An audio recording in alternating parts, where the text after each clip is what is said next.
But That's you what know, it's not next to Sebastian.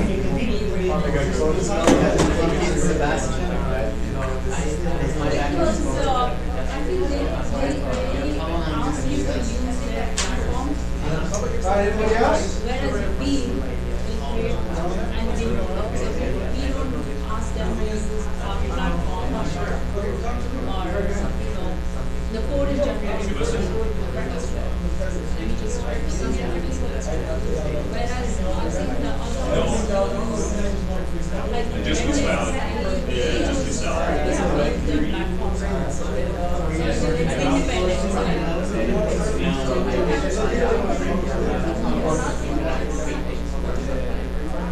So they'll have to pay more, I think.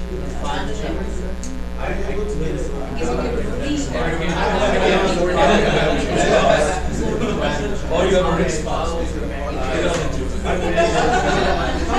need to Now train I will customers. I was doing the same thing. Let me see if I can figure out how to connect my system. Actually, I changed the little bit of Facebook. I was going to say setting. So here's how I would remember this card. Social marketing.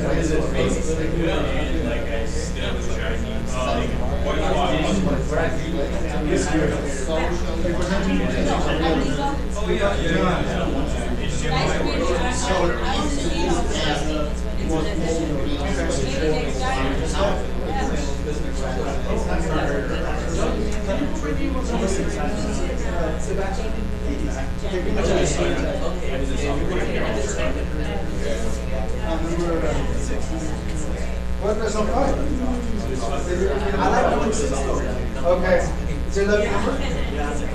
Yeah. 3, 6, and 9. Alright.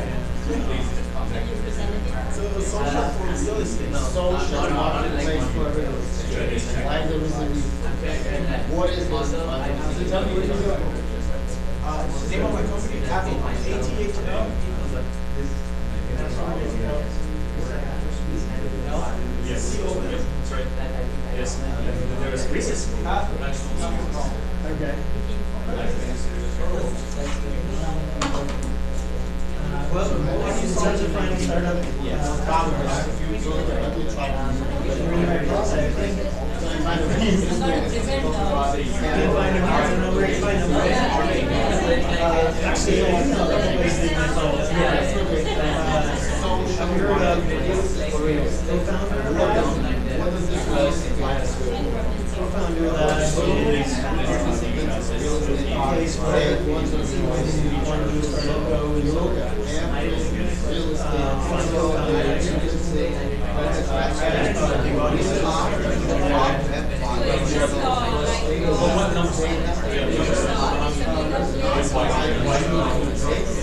It's like an online search for entrepreneurs.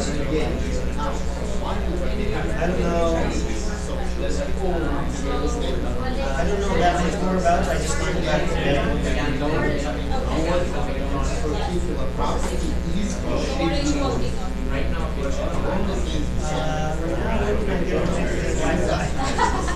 So I can present. I'm working on solving the problem of why so many startups fail. Well, I don't know that part yet. That's why I want to build a platform for startups to run their business on and why they're I'm not sure that exists, so I don't think anyone really knows. There's a lot of people have guesses. Talk to investors, they'll tell you what other reasons and product or whatever. That's just a guess, but then outside of the end, it's not this time. Every day what happens in the company.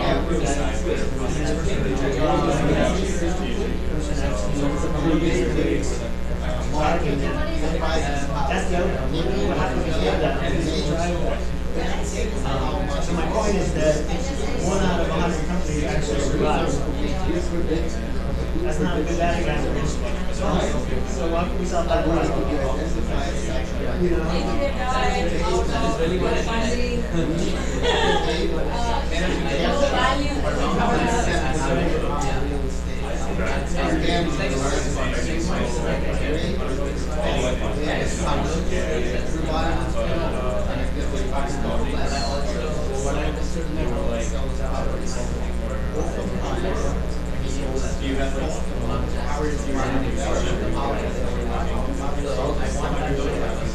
system really allows them to day. And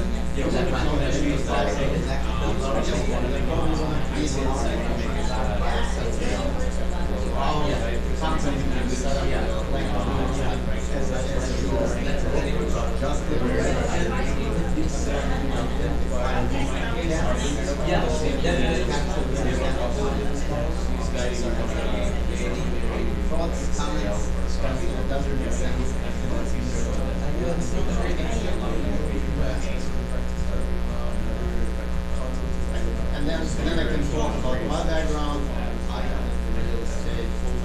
Any other presenters that's not on the board yet? Hey, Steve.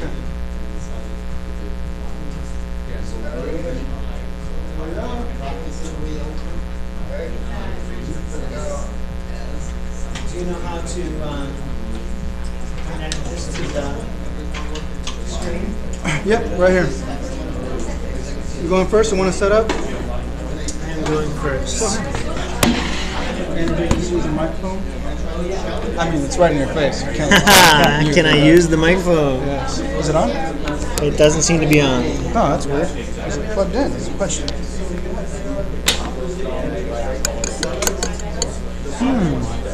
So we're going live on Zoom. So it looks like who's doing Zoom?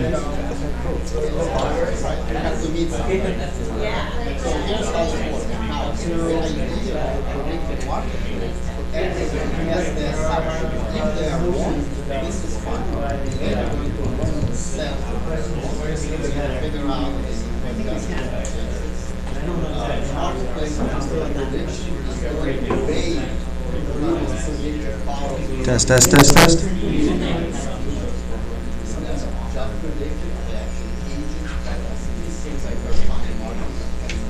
Okay.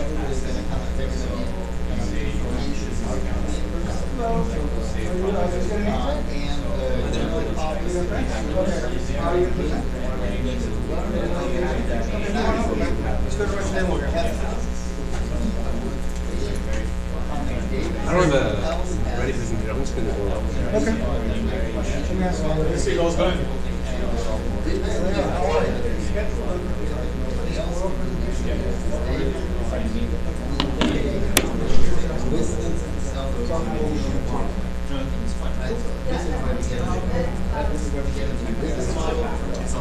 Hey, how's it going?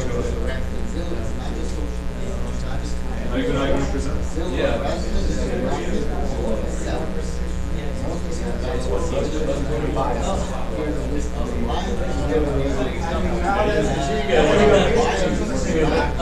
Survey? Yes. Yeah, I will. Next month. Yeah, let's go, let's go.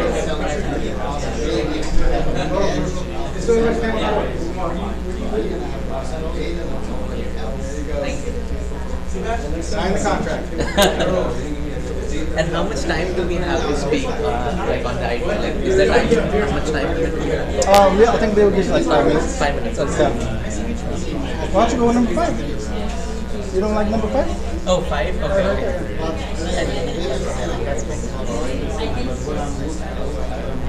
I gotta sell it, man. Yeah.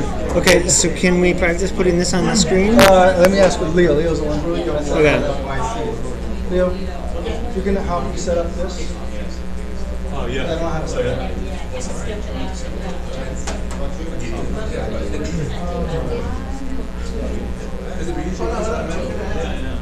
But you didn't go on the check.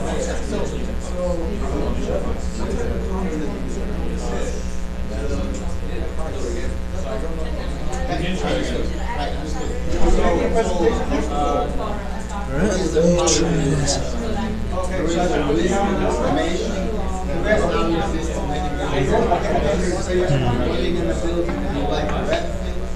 me try to volume up over here.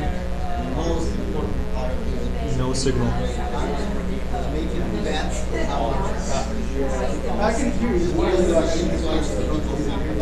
So let me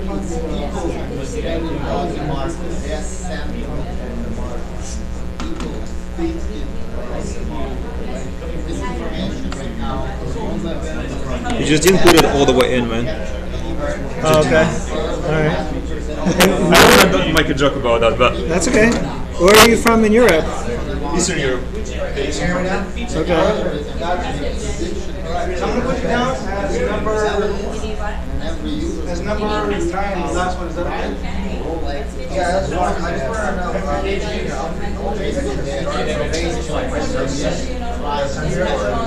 That's something that you talk to Bill about.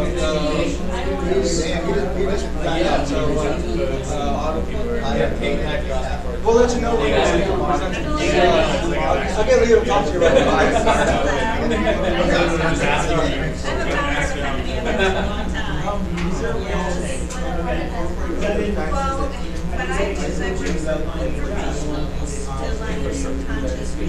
It's just like it's one of the ST is yeah, ST like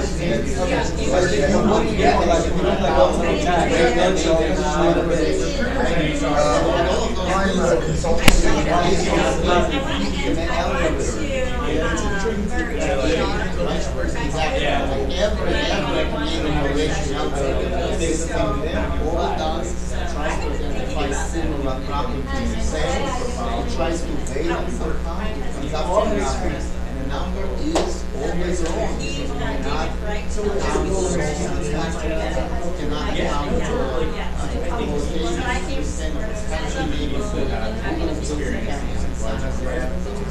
interest rate just have gone up by a lot, and the bus sales are actually the algorithm hasn't seen how many people have thousands of open house. The algorithm doesn't know this unit has been renovated and that one has not. Humans have this information that they get from multiple sources. Some of the information is public, everybody can take a look at it, list of photos, and make their own judgments of how well it is. People can see that this is a populist and red thing, and this one is Kaiser, and it's going to sell faster than it's going to sell for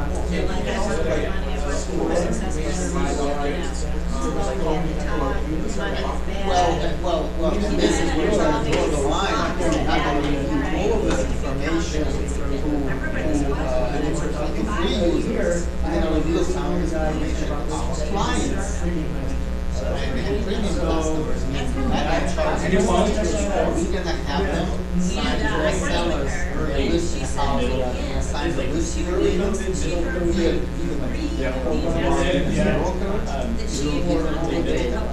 they want to hire us for buyer agents. They're going to sign an agreement. They are going to get access to all the market center data to inform them in their bidding. Right? Nobody else will These were people that you contacted because her social market real estate, but they're not going to try to find the market construction. That's really good. They're going to provide the social layer and the power with the existing regulatory market. They're going to create opportunities for agents and other brokerages with the power of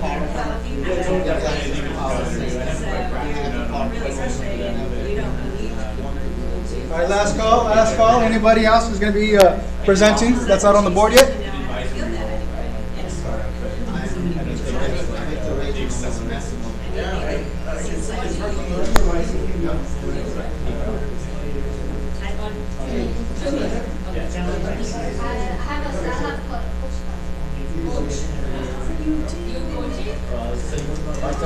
Just based on this week's startup presentation, has made a number of key changes. We're going to talk about these are still the same on startup school. We're talking about business models. I like it. The number one business model, marketplace. So now position is social marketplace for real estate. So let's say you're This and this. I wasn't going to think of it like a political thing. Now I got they told me they're being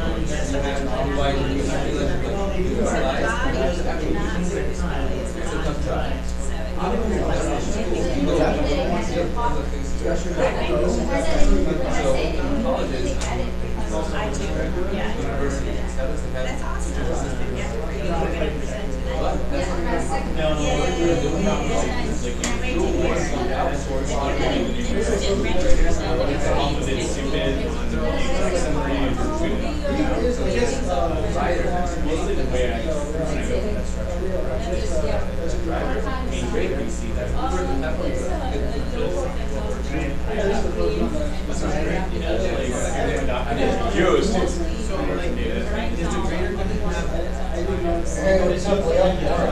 how's it going? So what's the plan? Did you want to talk?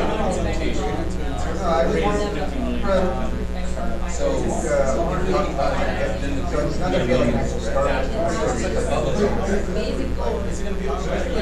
not going to be like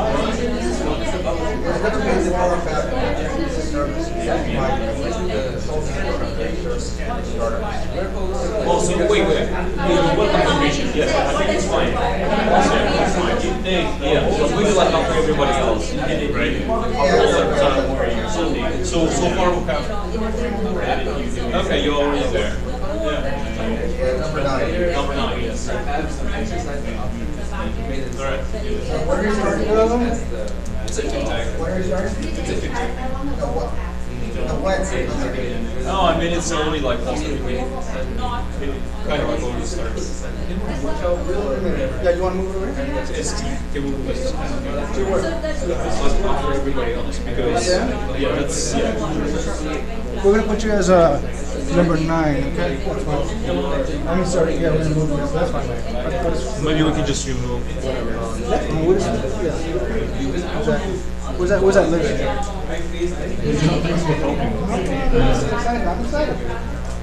So it's going to be 9. Or maybe just like, I don't know. Sure.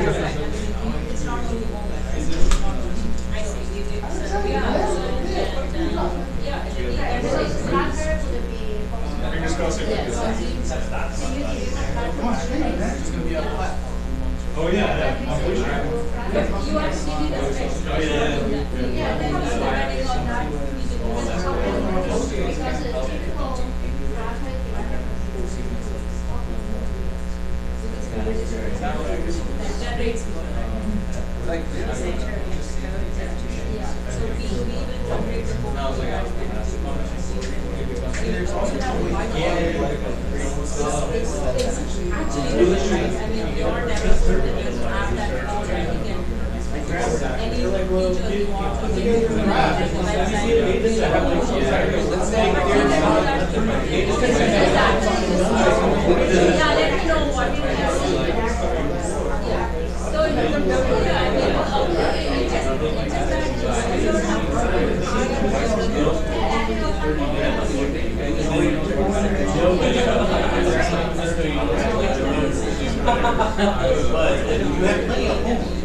Interest. Yes.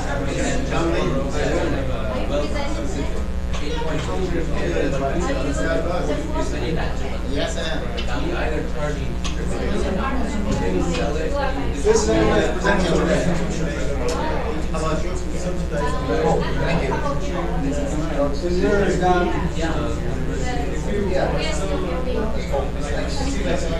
Volume sounds good. I'm not even open. That's not bad. I just want to know about it. I'm excited. Unfortunately, you won't be able to see the I am still a state agent. because they're going to be licensed.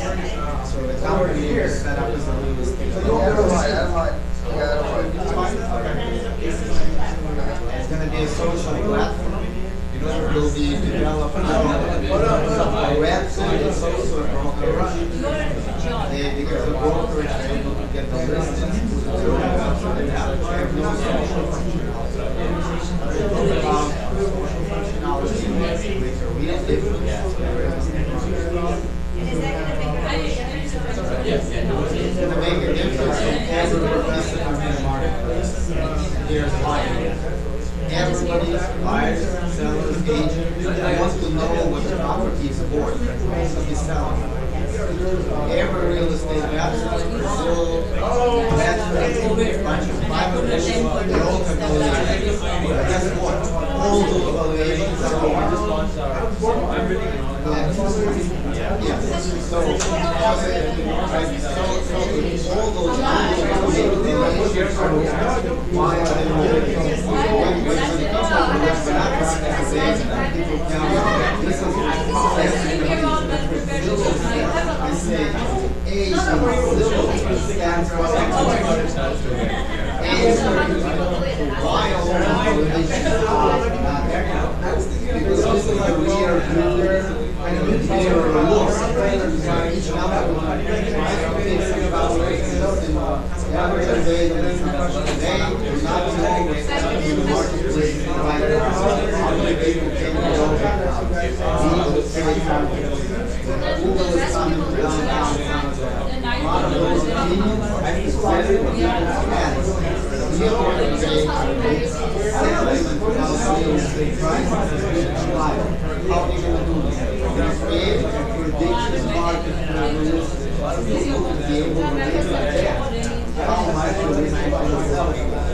Based on those gaps, it's a real market. It's a real market. Based on those gaps, we will be able to pay and our own predictions to participate in a guessing game. We're going to decide about the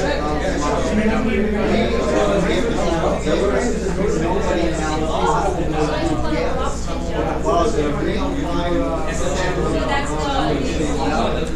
and the people on this system that demonstrate the independent go and find when they're ready to we are going to kind of dignified the market because nobody else has. We'll be able to engage them in listening or to work with them and represent them. Now, if you look at the real estate or who runs the estate agent, they have only been able to do things in a meaningful way, mostly the refined side of the transaction. Here the agent is aligned, the one who's listening, they have an agent who can represent. But the money not be buyers,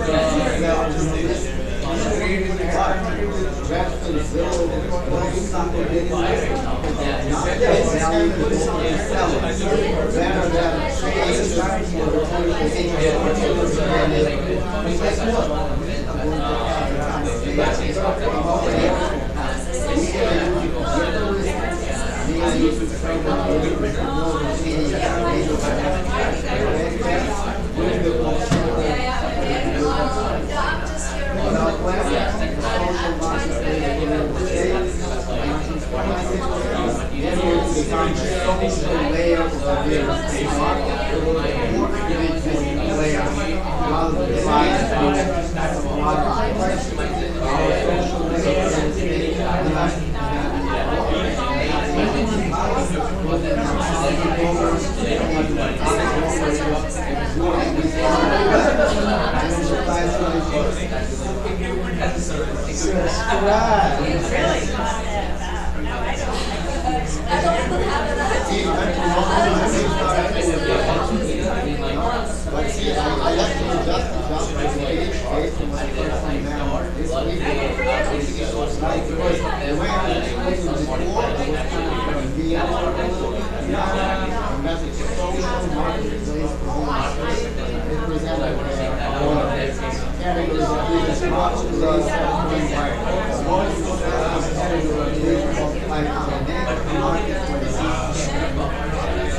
graduated from my master of computer science, so that was in 1980. Microsoft, right? I remember they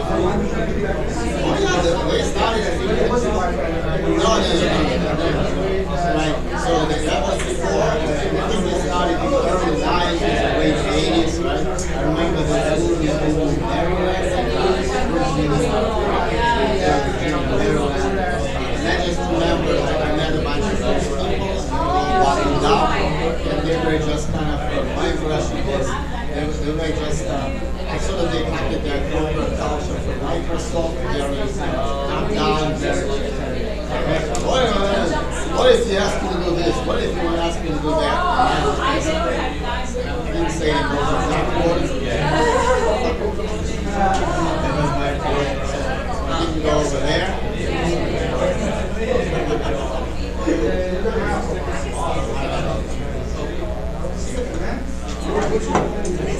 MicroStrategy. IST. That's a microsales company. Yeah, those guys are extremely careful during that bubble. I didn't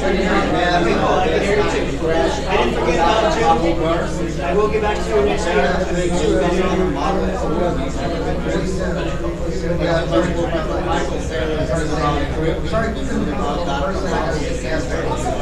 Yeah, it's really expensive, right? Okay, cool. So everybody else here can hear us? That's cool. I don't know if they're moving. That's a problem, but I believe there's 2 years.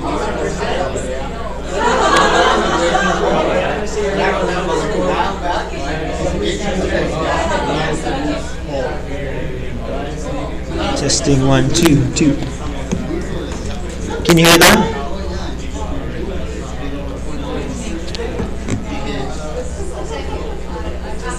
Did you hear that? Yeah, I can hear you. No, when I was in I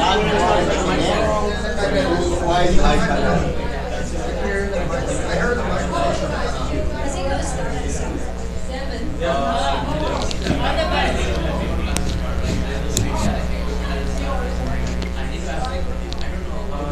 Hello, hello, hello. Setting it up. How's everybody doing? Are you the first presenter? I'm the first presenter. How are you? David. So you're right? Great name. That's your company name.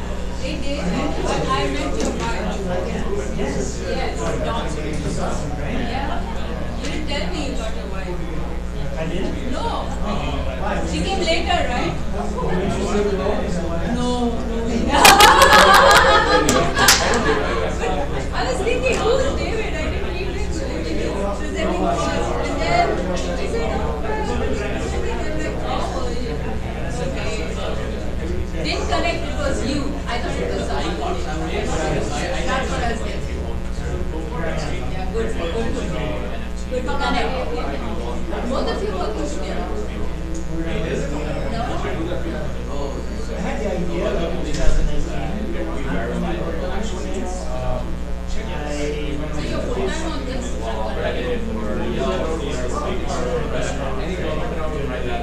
still haven't validated it. I don't know what problem I'm trying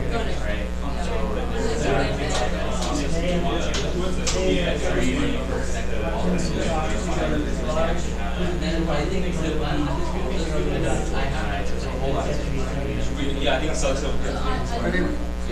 Hey guys, it's 7 p.m. How about we get started? Yeah! 10 minutes. Okay, David, 10 minutes per person.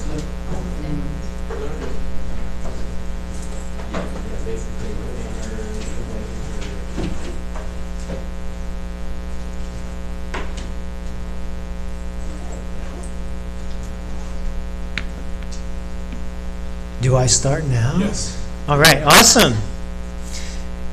And is that recording? Yes, it is. Cool, everybody recording who wants to be recording? Yeah. Awesome. Good evening, everyone. How are you? Good. I'm David, and I'm interested in innovating on innovating. So the pitch you're going to see tonight is unlike probably something that you've seen before, and that's on purpose. Has anybody seen a reverse pitch before? Or heard of the idea of a reverse pitch? So reverse pitch is where a company or an investor stands up in front of the room and tells you all their problems. And the goal is for you as problem solvers to say how they can solve the problem. So instead of me telling you about my solution, I'm going to tell you about the problem that I have and then see if you can help me solve my problem. So it's a reverse pitch. And the normal pitch function goes something like this. You have the founder standing on the mound, and you have the investor at the batter's box. And the reason that I want to innovate on this is because this has a low success rate. Companies actually survive, and only 10% of investments actually get a good return for the investor. So I think when we talk about the concept of pitching, I know I'm using the analogy of pitching in baseball here as a play on words, but it actually is a lot of what happens a lot of times. And so what I'm suggesting to you is that instead we do the customer becomes the pitcher and the founder becomes the catcher. So that's what I'm saying when I say the reverse pitch. Does that make sense? So, and then the investor is still the batter, potentially. But the goal is to get to, instead of 10% success rate, have the customers all be successful, or at least 90%, and then the founders be 70% successful, and the investors be 30% successful. So that's the goal of the idea that I want to innovate on. And in fact, the analogy of a pitch isn't really a great analogy at all, because ideally, we're all on the same team. I'm not pitching to somebody who's an opponent of mine like we do in baseball. In fact, if I am pitching to anybody, I want to throw them a nice, easy pitch so they can hit it out of the park, right? And I'm saying that to say the investors and the customers want to be able to understand what it is you're serving up to them and easily hit it and make contact. So the question is, what challenges are you facing as startup founders? Meaning, what are the barriers to, what is the root cause of having this 10% success rate in a startup? How can we innovate on innovating? And so I built a platform to have this conversation online, and I put that platform in the link in the WhatsApp. So if you all go to the link in the WhatsApp tonight and just check it out, you could click on the link and create an account, like in 5 seconds, and then you can post either a solution that you're having in mind or a problem that you have in mind to solve, and then we can all have a conversation about it. And that'll be a way of doing a reverse pitch online. Does that make sense? Mm-hmm. Cool. So I'll give you 30 seconds to try that out. And let me know if you don't have the link. I can get it to you another way. What's the link? So it's in the Startup School WhatsApp group for San Jose. You're not in the San Jose, are you in the South Bay group? Okay, I can put it in that one too. Great.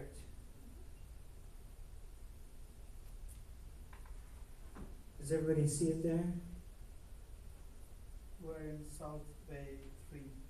You're in South Bay 2. Okay, so I'll put it in the South Bay one also. I'll do that right now.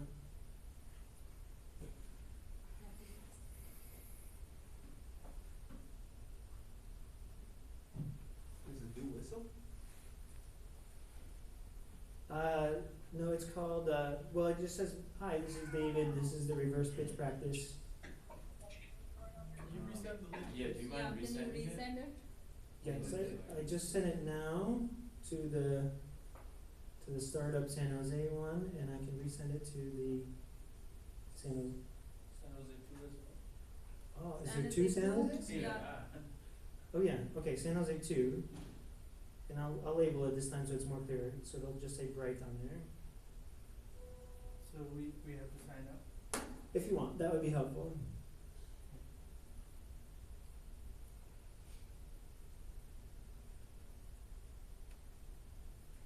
And just look up when you're done creating an account.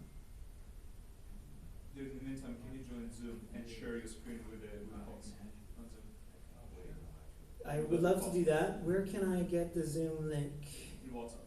In WhatsApp also? San Jose 2. Okay.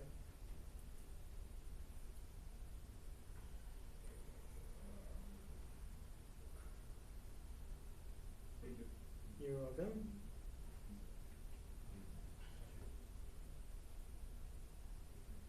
Did everybody get the link? Yeah, we got the link. Okay. You want to mute your mic? Okay. No more feedback? Still feedback. Sorry, you're echoing. And your speakers. I muted my speakers and I muted it in Zoom.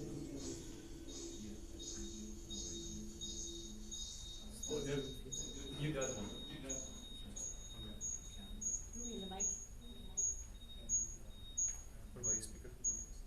Yeah, that's already muted.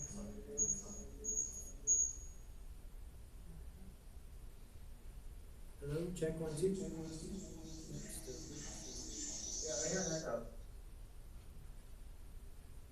It's better. One more. Check 1, 2.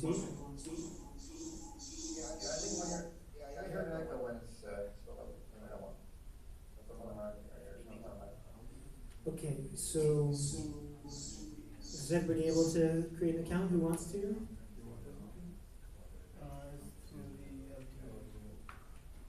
So the basic idea is to create an online conversation around innovation where you can publish either solutions that you have and people can vote on them and comment on them, or publish problems that you have where people can vote on them and comment on them. Thinking that, according to, as we're hearing on a regular basis in our startup school webinars, that the most important thing for a startup to do is to talk to customers. So my idea is to create a solution where we can talk to customers online in a fun, social way.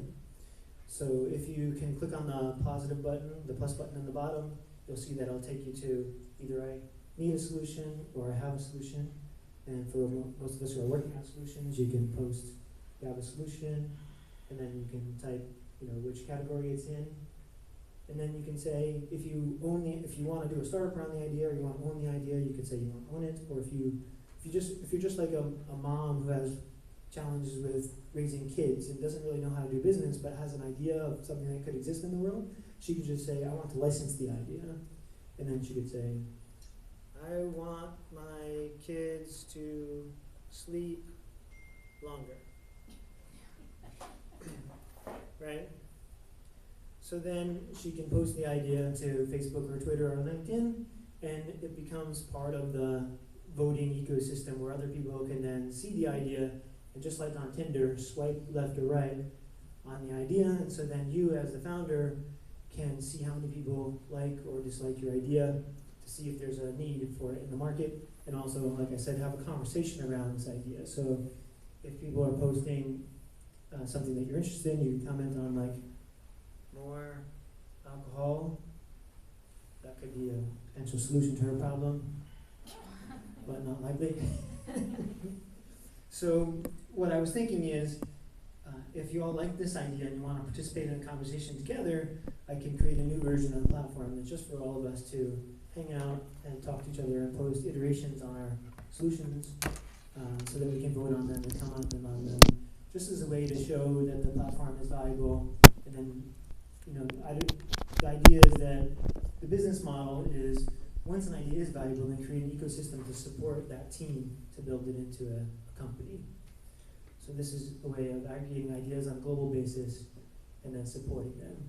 And the ultimate goal is, if we have enough people using the platform, just like on Twitter or Facebook or anything, you can understand where there's gaps in the market and where teams are falling short or where they need support. Currently, the way we do innovation, there's kind of, your data is all over the place, and there's not an aggregated place where you can make sense of what happened to this team compared to that team compared to that team. Does that make sense? 1 minute. Okay. Questions? Yes, sir. There aren't any alternatives, like competitors, like that focus in idea building. So there's an industry called, so the question is, are there any competitors? So there's a whole industry called innovation management software companies, and that's about $1 billion industry, and mostly they serve big companies. And some of them do this very thing. They have the employees or customers put ideas in and they vote. What I want to do is create a brand where people know to support innovation on a global scale that's independent of large companies. So imagine people in Africa being able to be on the same page as we are here, being lucky in Silicon Valley with all the resources we have. Imagine an online platform that gave them those resources, right? So that they can compete successfully with Apple or Google or IBM, who are leaders in innovation, and they already have their software platforms to help them do that. And of course, you can post your ideas to Twitter and Facebook and things like that, but those platforms, in my mind, ideally the advantage of this is designed to help you iterate on your idea and learn from it, and behind the scenes do all the operational things it takes to turn it into a business. So I'll just show you one little piece that I'm working on that I would love your feedback on at some point. Once you go into the profile here, you can see business, and then behind here you have a bunch of tools like your operating agreements, your contracts, your financials, all the things it takes to run your business. Other questions? How are you planning to monetize this? Great. Well, I was thinking of software as a service for startups, like a low fee per month, like $59 a month, as a starting point.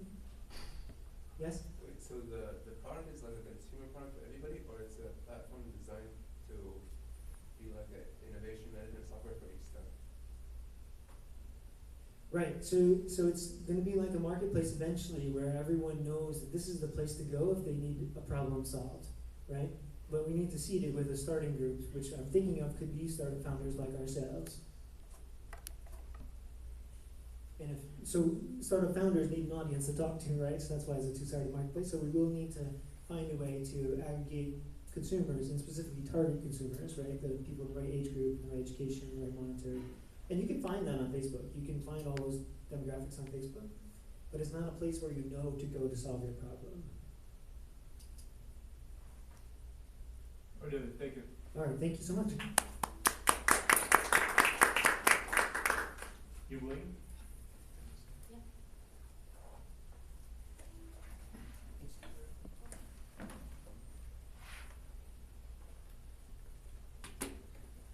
So my hope was that you posted some problems that you have, so I reversed Do you have a question? I reversed the pitch back to you. No, I'm good. Yeah, just, this is good. Thanks, everyone. Are we ready? Okay. All right. So we are building an AI assistant to help people manage their time. Now, you know that everyone's busy.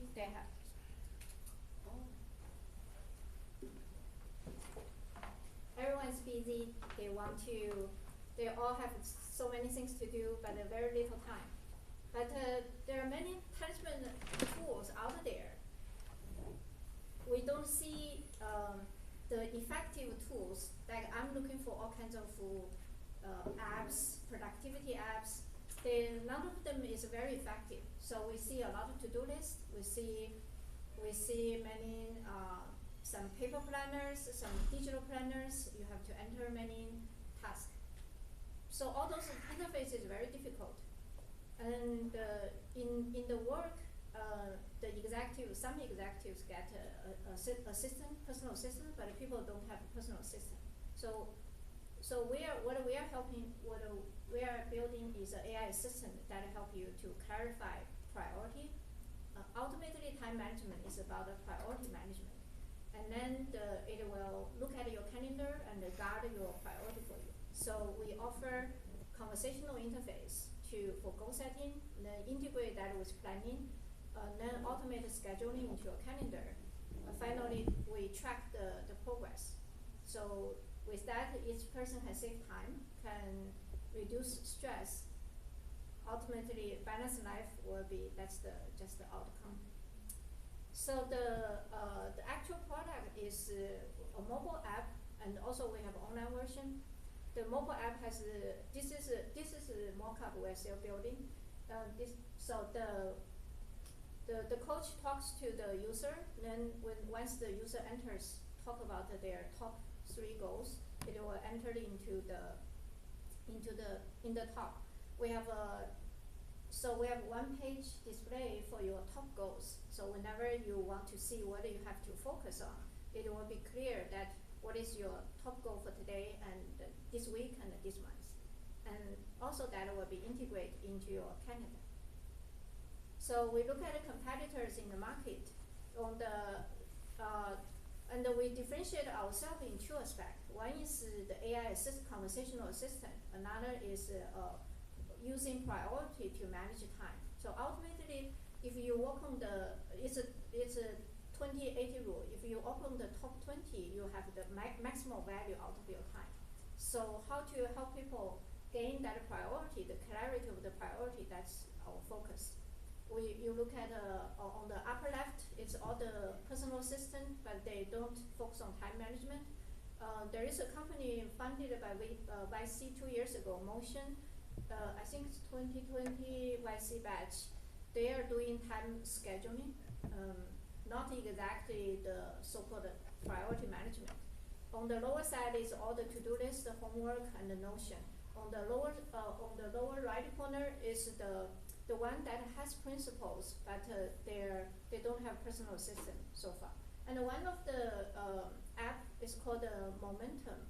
If any of you have used Momentum, no, one person. No, I use it. Yeah. So once you use it, you will start using it every day. I actually just learned that yesterday. I started to use today, and it's very sticky, very interesting. It's really keep you focused on today. So Momentum is a great app. What we feel that there's additional things we can do beyond the Momentum. Our technology is, I have the big AI background. I've been working AI for 20 years, close to that. Sorry. I basically lead the AI teams before. So we are building all this AI technology. I have to rush. The market size. We know the professional market, all the busy professionals in the US is 6 billion. Among them, we take about 15% are the people who really striving, try to do more. Like people here as a founder of a startup, people want to get better in career, people want to improve themselves. So we look at this market. And this is based on calculated the subscription fee multiplied by 10 minutes. A simple freemium model with free version plus paid version. This is just a very standard payment model. Go-to-market strategy, we look at busy professionals, a lot of professional groups. A big market will be corporate HR, where a lot of teams are looking for productivity improvement enhancement tools. Then social network influencers. Then there's also student market I didn't address, so I actually will leave that aside. That will not be our first year focus, but the second year, third year probably will be our focus.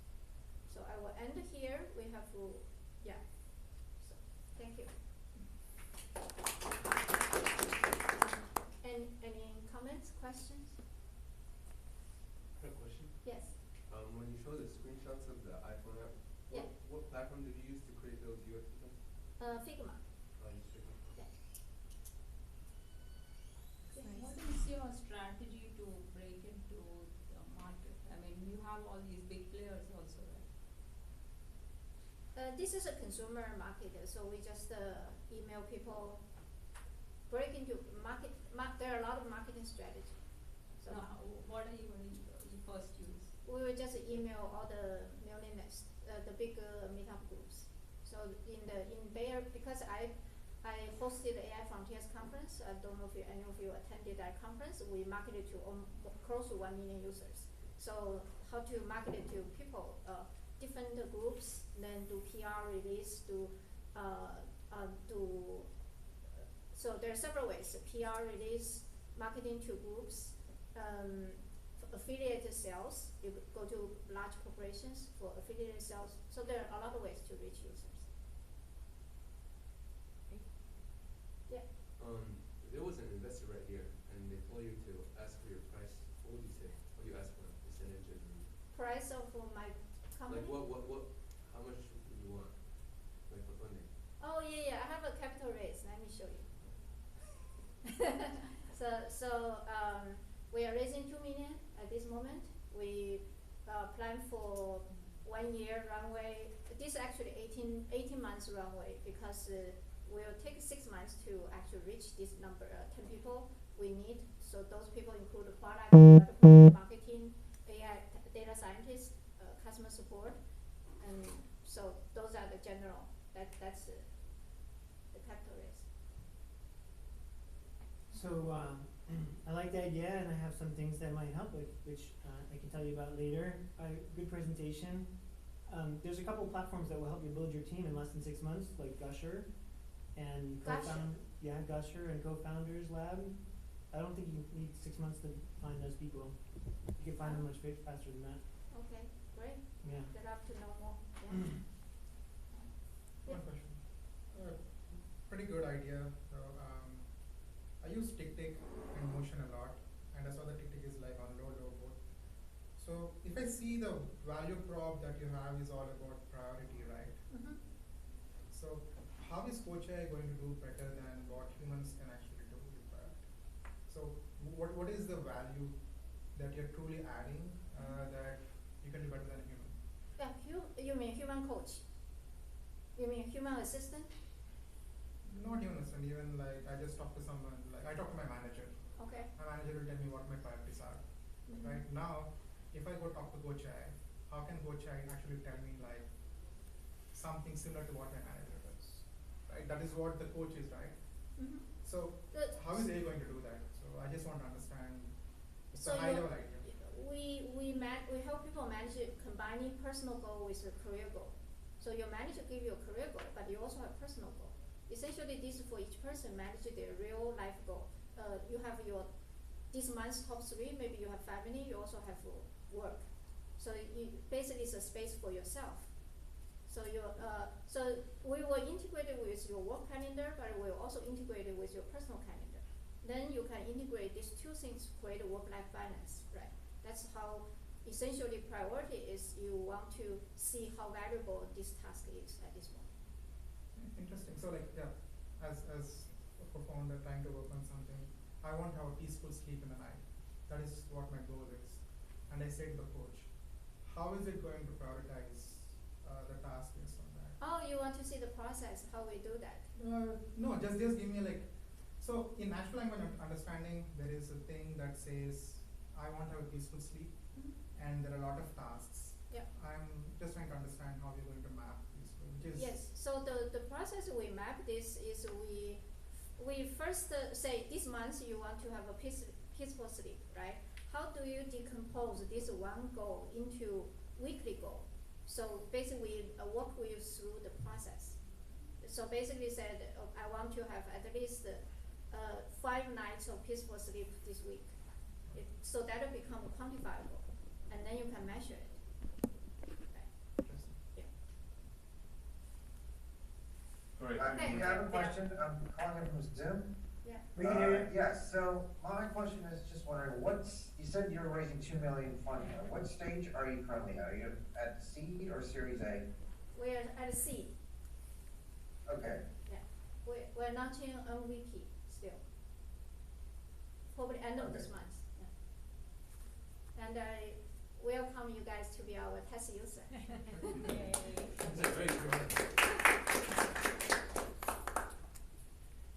Do you mind sharing a link to Coach AI or your deck with the group in Okay. WhatsApp?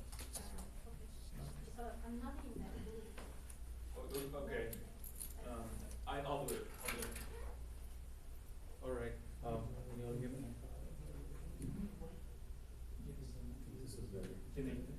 So I don't have a pitch deck, and I believe my time has started. So how about this? You all can open up your phone and you can go to www.bling.cloud.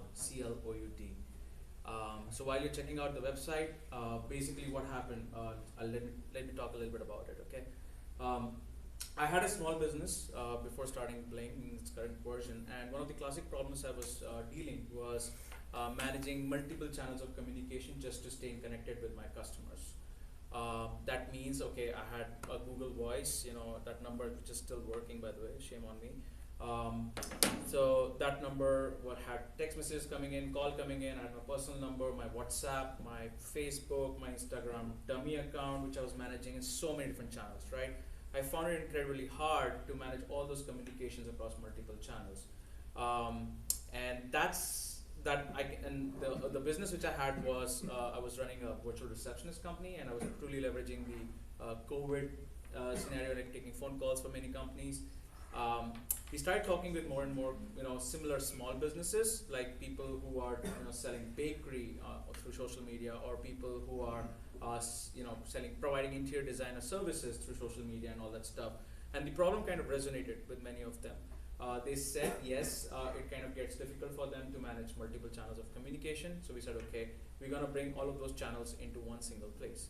And with Bling, as of today, what you see is it has Facebook integration, Instagram integration. It has a business phone built inside it, with which you can make phone calls, receive text messages. I know some of you are trying to build companies. I think you would be ideal, users for Bling as well, because you don't want to use your personal or current phone number to talk to your potential clients. Just keeping it separate. And all of these channels are integrated with an auto-populating CRM. So what that does is it picks up, all the conversations which have happened across multiple channels and organizes it for you. Now, why it all matters, right? Let's answer the most important question. We thought through this, and when we did some time motion study, like how much time business owners are spending, we think that we can save at least like 1 to 2 hours of their day just by avoiding them to open multiple tabs. For a moment, I want you to imagine you have 5 tabs open. It's just a waste of time. You should not be doing that. That's number one. Number two, again, think from the context of small business owner. You're just 1 person or 2 person. That's it, right? You don't have 10 people working in your company. You have leads coming from multiple directions. You have run Facebook ads. There are people commenting on your ads. There are people sending you messages out there, right? Chances are you might miss some of those leads. Bling will ensure that you don't lose any of your leads, because it's going to pick all those conversations, all those comments into the CRM. So it's always a task for you. You know that you have to get to that. Even a phone call which comes to your Bling phone number is a lead for you. It is making that entry for you. It is picking that up for you. So in a way, that's where we are. Our beta is out, so we are, all yours. And what future integrations are we going to follow? That really, I like to think of a lot of them, by the way. Like, we're going to go with TikTok, LinkedIn, Twitter, some e-commerce marketplace like Etsy, Amazon, all that stuff. But to be really honest, I'm kind of open to our initial user feedback, like what integration do they want, and we will serve them from there on. So that's about Bling, and we want you to leave everything and come to Bling. So, questions here. So, what's the URL again? I'm sorry? It's www.bling.cloud, CLOUD. Coming to the pricing, we start at $9.99 per month, and if you need a business phone, $12.99 per month. So it's not super expensive, I would say. So yeah, some tough questions, But please. just asking, you are going to collect our passwords for all the social media accounts? So you can How go to does it sign up work? right now. Let's see it. I'm making one user sign up here right now. So how about this, Leo? Go for it. No credit card required, of course. Thank you, Leo. Really appreciate it. Sure. Thank you, Leo. We need more Leos in the room.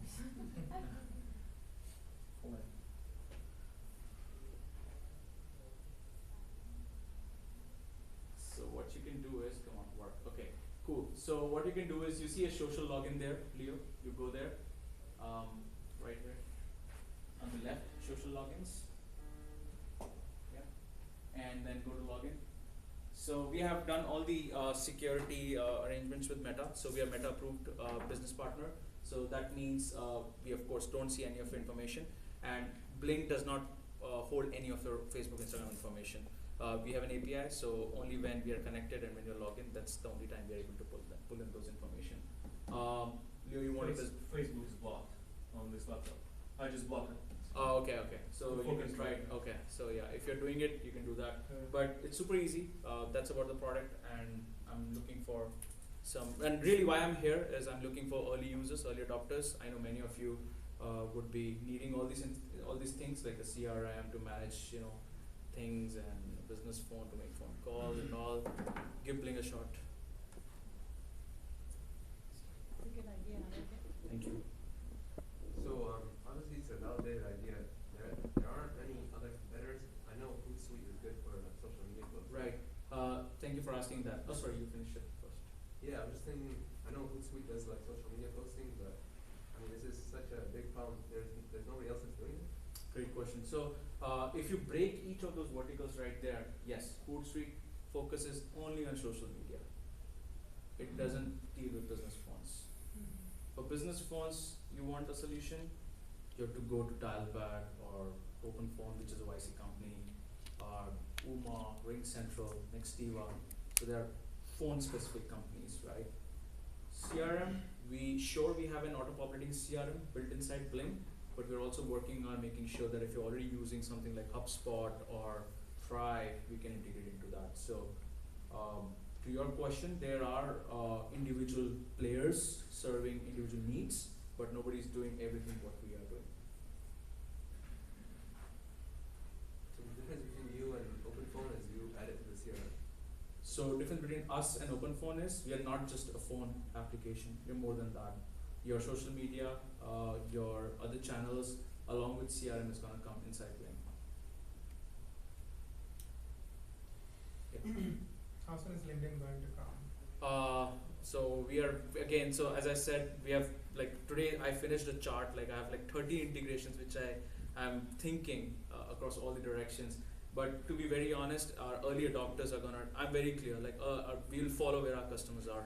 I'm not, so if you're signing up on Bling and then there are 10 people like you, we'll make that happen in like 2 days or 3 days. That's a promise. I have a suggestion. Sure. Is it possible to do it LinkedIn? I haven't seen a lot of things that can link with LinkedIn messages and things like that. Sure. So now since there are 2 inquiries coming in, I'm hearing you. So He said the same thing? yes, he said LinkedIn. Okay, yes. So again, I'll be very clear. I'll follow my users where they are and what they want, and we'll get that out as soon as possible. Yeah. So we stop right there. We could, as I said, I have a list of 30 integrations. So I want to What do wait. you do for the, what's the, I just thought your site is great and your, like the whole UI is great. Like what do you do for that? What's the, I'm sorry, I did not understand your what's question. the front end like stack? So I'm not a technical co-founder. I'll have to get back to my technical co-founder, but if I have information, I can let you know about that. To follow up on that, do you have a mobile app yet or no? Should be coming out soon, but again, we are not rushing through that. We want this product to be tested by early users. They tell me like what more they want, because mobile app development is definitely a thing. You know, you need budget for that. We'll get towards that because we understand if you're thinking about phone, it should be on your phone as well, right? So we'll get there, but immediate goal for the company for Bling right now is to make sure that this is done right, and then we double down on the phone. Question: do you have any users so far? Yeah, so we have started getting users. We have got like about 10 early users, I like to call them, from different industries, different verticals. One of them is a fashion designer, one of them is an entrepreneur, and other person is a financial advisor. Like they are like small business owners, right? Solopreneurs, kind of people. So when you said it pulls in Facebook information, does it do like Hootsuite where you can see the comments and engage in the conversation and post 100%. back? Yes, you can do that. Interesting. So Hootsuite is really for teams kind of people. So I kind of spoke to a lot of people who use Hootsuite. So if you're like a large, like even if you're like 5 to 10 team members or something like that, that's where you'd probably go to Hootsuite. And that goes only on social media. This is like a bit of everything. Like if you're starting a company or something, you probably don't have people and time and energy to manage 10 applications. You want everything to be done. So that's why we're very clear. We're going after small business owners, including solopreneurs and freelancers. But yeah, any future integrations? I heard LinkedIn, anything which will make it more appealing. So right now, what are the current integrations that you have? We have Facebook, we have Instagram. That means you can read and respond to all the comments, messages, all that stuff. We have a business phone, which we built inside Bling, through which you can make phone calls, receive phone calls, send text messages, receive text messages, and all of this is connected to auto-populating CRM inside Bling. For future integrations, that's what I'm here to hear from you guys, like what you think can make it more appealing. One of the goofy things I find sometimes is with the auto calendar scheduling, it doesn't always put the Google Meet or the Zoom link in. So if you could have your own video conferencing and always make sure the link is always there, because sometimes some people are on Google Yeah. Meet while we said we're going to be on on Yeah. Zoom. Yeah. So that would save a little time in between applications and also money, Sure. of course, for Zoom and stuff. Sure. Sure. So I'll take that back. I'm curious. Shall I take it? One question. Yeah, okay. I'm curious. This is a read and write API, right? So it's pulling all the social media Correct. data to We your don't site. we don't save any of that information. Only when you're connected, when you're logged in. Correct. But so in regards to you, what I'm trying to find out is how secure is your site. So if I'm using your site and hackers hack your site, that means they have a read and write to all of my social media. Mhm. So say, for example, somebody that has a corporate business or a president, uses your platform, and somebody hacks your site and uses all the platform to spam. Yeah. That's a lot of bad stuff, if you ask me. Yeah. Yeah. So what kind of security features do you have built in to make sure that my data or there's no hacking going on in the back end? Sure. So there are definitely some certain validation steps which you have implemented. So each and every sign up and login is kind of obviously is password protected. That's number one, right? Number two, once you come into that, again, we are getting into the technicalities. I might not be able to answer that well for you, but I can hook up offline with you after this, and Okay. maybe can explain Yeah, it that's better. fine. Yeah, I thank want to you. make sure I give you the right answer. Okay, thank you. Yeah. Shall I take it? All right, who's next? Dimitri? I'm next. Okay, go for it.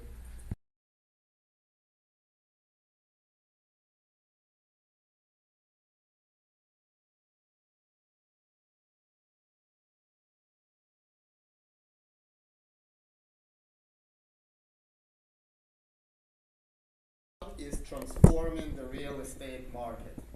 Who is excited to hear about that? Woo! Woo! Yep. So I don't have the slide deck, but I did revise my pitch quite a bit, how I talk about it, just based on what I have seen presented at Startup School this week. So I'm hoping to get some feedback on this. So I would like to put something on the screen before we turn off the recording, and here's what I suggest. Google an address and open Zillow for this address, 16735 Shannon Road, Los Gatos. Zillow, On Zillow. 16735. Shannon Road, Los Gatos. Just open Zillow page for this property and highlight the estimated value, list price and estimated value. This is a home I just showed last weekend. So in case somebody hasn't noticed, I'm a realtor. 1675. 16735 Shannon Road. Yep, that's the one. That's the one. Okay, so here's the list price, here's his estimate. Okay, and now let's turn off the recording.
Take it, Dimitri. Alright, Akshay, mid-node. Yeah. Do you have a deck or? No, I don't have it. I just verbal conversation. Hi, good evening, everyone. So, I'm Akshay. I don't have any like particularly like a full-fledged pitch deck or like an idea sorted out, but I just wanted to share a story of a problem that I had, and basically my background is in the semiconductor industry, and I'm a machine designer. But during my career or during my short stint as a machine designer, I saw some problems in the industry which I'm thinking to basically solve by creating a startup. And I think you all must have heard about the chip shortage that's happening right now in the semiconductor industry, and that has basically that supply chain problem has basically made the problems of semiconductor industry more clearer to people who are not from that industry. One of the key problems that semiconductor manufacturers face when they manufacture chips is the issue with throughput or the yield of the chips. And the yield of the chips are basically sometimes the chip yields are very bad because of defects that come onto the chips, or because they have to service the machines again and again, the chip manufacturing machines. Over the years, as we have transitioned, following the Moore's law, as we have transitioned to making smaller and smaller, basically trying to fit more and more transistors on the same chip, the machines that are used to print those chips and to manufacture, they have become more and more complex. In fact, they have become so complex that they require maintenance and service frequently in order to make sure that these machines can function to that level of performance. But what I observed in the industry that as the machines have evolved to that complexity, the tools that people use to service those machines, they haven't evolved that much. The people who service those machines, they are just using very simple tools that many other machine like service people use. They use like liquids, very standard liquids, wipes, which leaves a lot of residue, dust, or defects on the machine, which basically leads to throughput issues. So to counter this problem, I had been researching an idea on how to make a simple diagnostic tool which tells the semiconductor equipment, the machine operator, when it is the right time to service the machine. And it is it is a little bit more sophisticated than what is used today. Today, basically, there is no way that the machine operator knows that when it is the right time to service the machine. So they do a blanket periodic maintenance over time.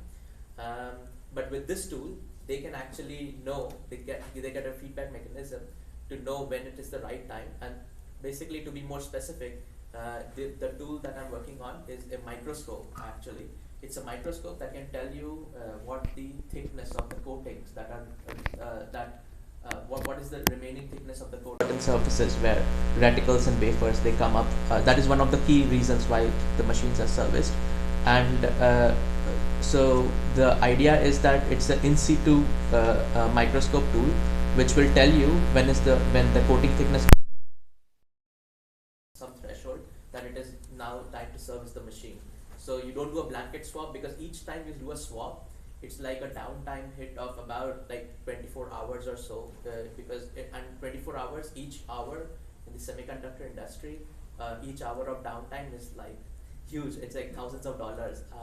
So basically, it's from a business case perspective, it's much more efficient for a person to invest in a diagnostic in order to make sure that they don't have that downtime lost. So that's basically the idea and the problem that I'm working on. So yeah, go ahead. Is there any way to anticipate the issue before it arises, taking steps to avoid it entirely? No, I think there is no right now. The way the machines are designed, like I just know about the lithography machines because I worked on the design of those. But the problem is really due to wear and tear over time, because when new reticles or new wafers they come in, they actually wear out the surfaces where they are loaded. So technically you can't avoid it. It is like kind of that will always happen whenever two surfaces interact with sliding and stuff. But yes, with this tool, you would be able to know when you know you have reached certain threshold where you need to now, you cannot run the machine any longer. So it gives you a little bit extra time, because there is always a safety margin that all these equipment manufacturers have built in order to not go beyond that, and so it helps you save some time in that sense. So I have a couple of comments. Well, one is, what is it that you're looking for? How can we help you? Yeah. Two is, I've heard this idea before, so I'm going to try to find out who else the other person was that told me about it before. And three is just a little feedback on your presentation. I got a little lost when you started talking about the wipes and the residue. Yeah. That seemed like a side issue to what you're actually solving. Unless Yes. it's related, I don't know.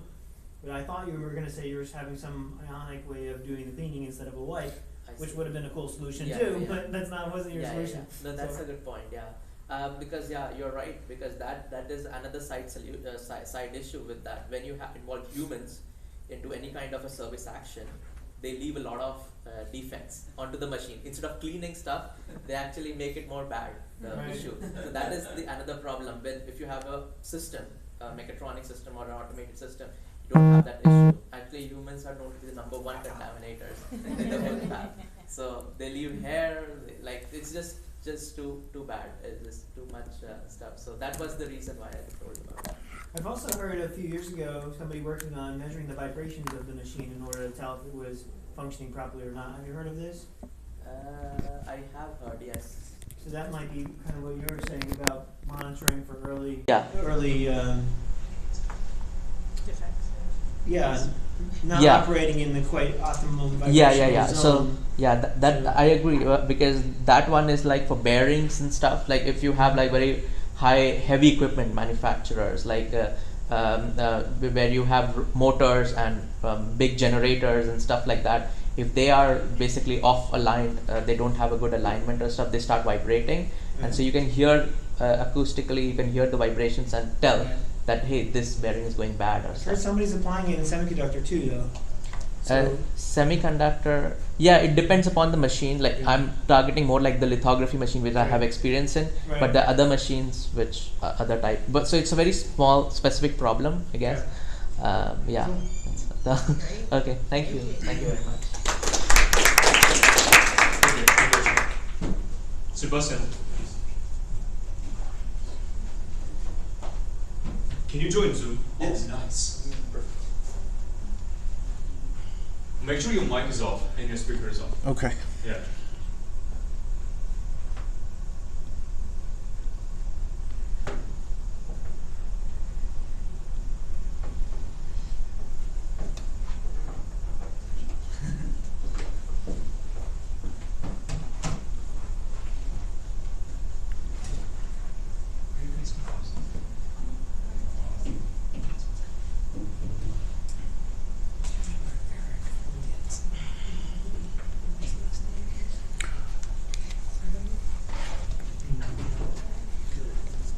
Is there any way for me to project this? Yes, yes. You can HDMI or USB-C? HDMI? Just take my keys from here, sorry. Alright.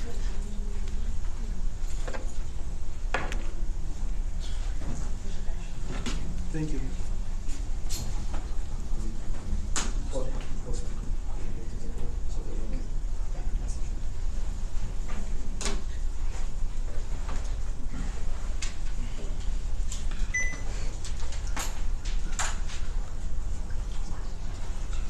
All right, ladies and gentlemen, I'm presenting Athlocom, which we're focused on integrating emerging technologies to sports and athletes.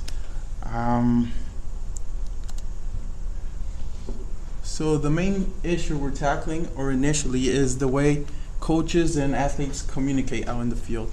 Nowadays, they do it out loud. They either scream or it's very outdated, and technology hasn't caught up, and there's a lot of issues that arise with this method, be it the clarity with which the athletes receive the information or instructions, or the coach's ability to actually reach the athletes.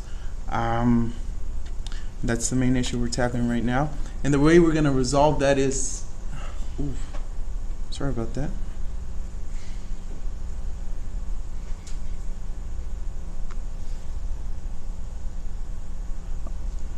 trying to move the Zoom window. Yeah, but it's okay. So we're using bone conduction technology initially because the ear canals of athletes cannot be blocked. They serve as a balancing organ. So the way we're going to achieve this is by using the ability bone has to transmit sound. So initially we're working with combat sports athletes, and in their mouth guards they have bone conduction speakers that transmit sound through the bone structure and into the ear canal. Also, we're going to use the advances in 5G technology to reduce the lag time in communication and also enable for a global application to this solution. So coaches will be able to be hired from abroad, not necessarily travel, but still be able to do their job. The way we're trying to make some money out of this is 3 ways: marketplace, subscription, and a platform. So through the marketplace, we're going to be selling our devices to the athletes directly. The subscription will be for the users or the viewers who want to get the sideline experience. They'll be able to be part of the interaction between coaches and athletes, which is something that viewers really value when they're attending a sport. So it could be a seasonal pass or a yearly subscription or for a single event. And since we're enabling athletes or coaches to be hired from abroad, we'll be charging a small fee for our services. So this is some of the market opportunity that we have currently in the UFC, which is the most popular combat sport that's emerging right now. There's 937 athletes, and already here in San Jose, we're home to one of the best gyms in the industry. So currently working with the coaches and the athletes, we're looking to create it and set a standard in sports and allow for technologies to be brought in as well. So one of our main competitors is Aftershocks, which they already produce bone conduction speakers or headphones that people use, but it's not focused entirely to high performance.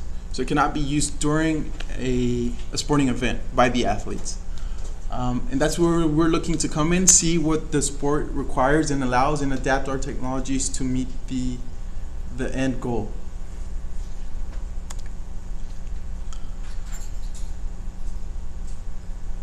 So the way we're looking to grow our product and our reach is by initially being able to attend some events, eventually getting partnerships, and continue innovating with new advances in technologies.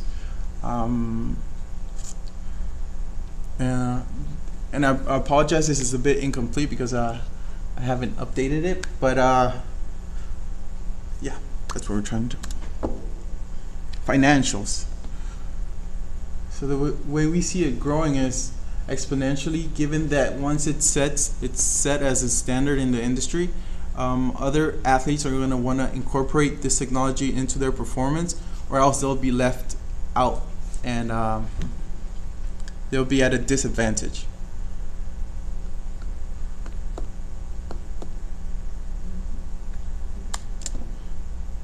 And that's it. I thank you for your attention. Questions? Are you Eduardo or Sebastian? Yes. I prefer to be called Sebastian. Apologize for that. Okay.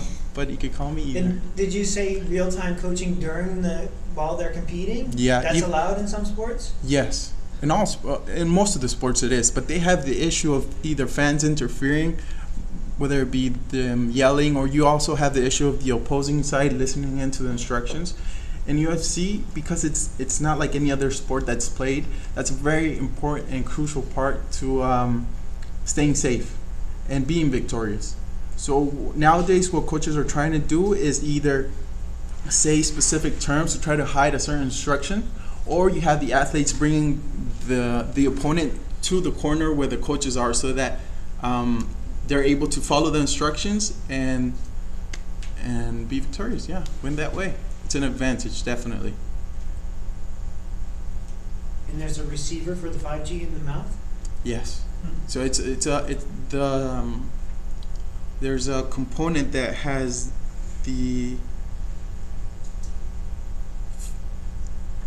it's like a chip that has various components integrated already all in one. Yes. So I just had a question about the technical aspect.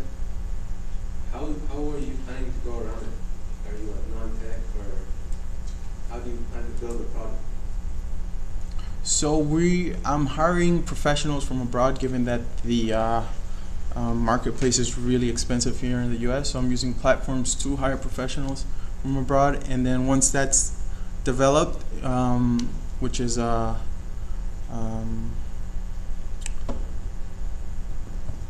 like the circuit design, you can send it via PDF directly to the manufacturing company, and they prepare everything for you.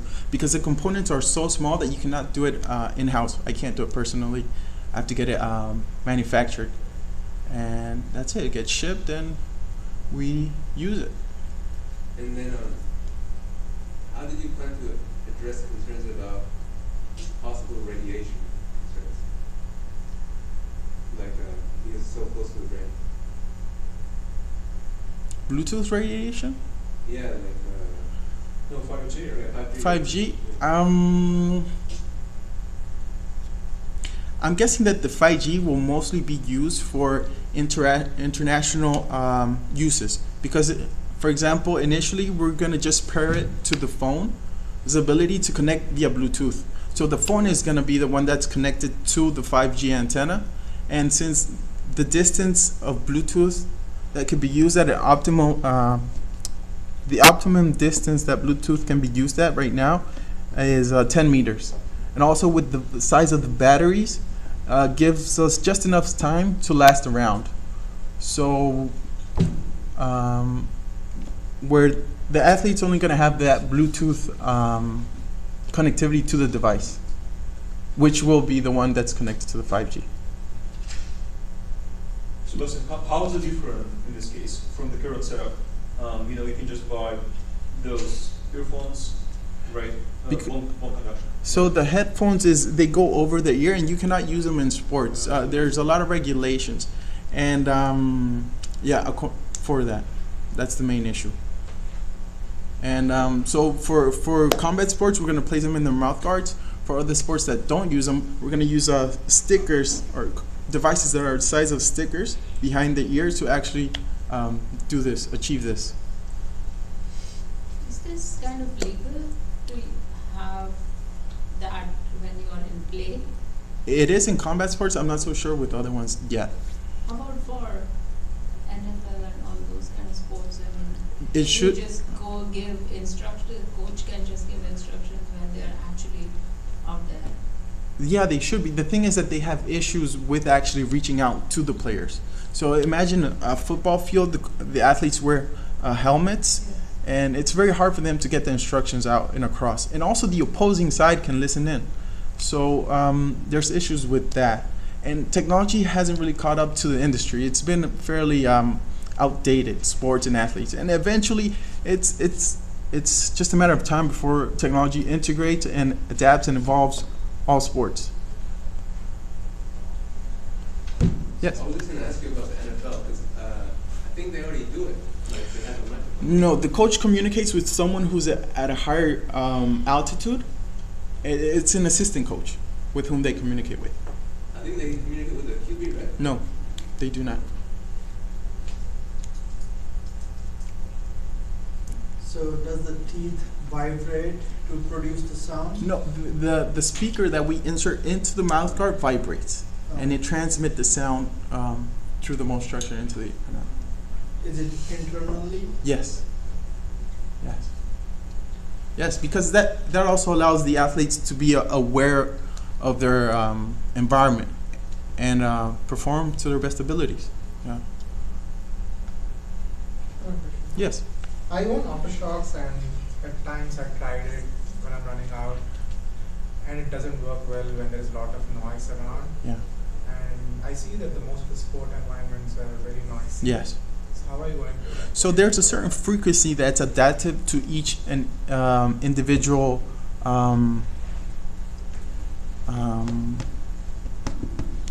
trombone or ear canal. So each individual has a different frequency with which they can hear best. So we're gonna our algorithm is gonna detect that and enhance the device or adapt it to meet those needs. Yeah. Sebastian, thank you. Thank you, everybody.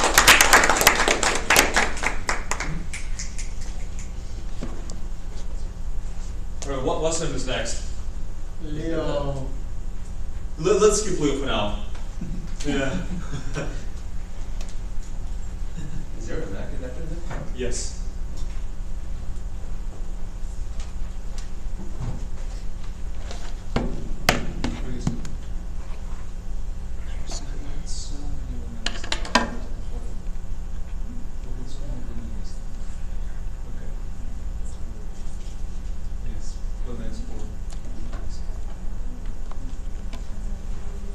Are you guys on Slack?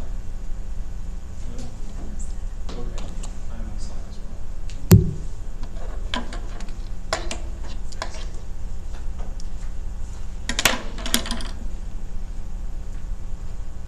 It takes time or? Did you finish? Okay, that's good.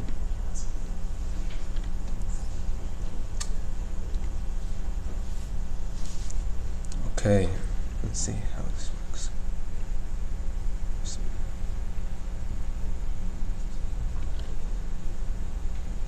Also, would it be possible to share with ST and Oh, the Zoom link? yeah.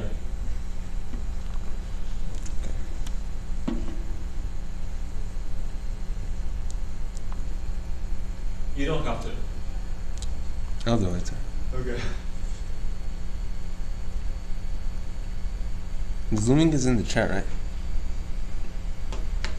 Yes. What's up?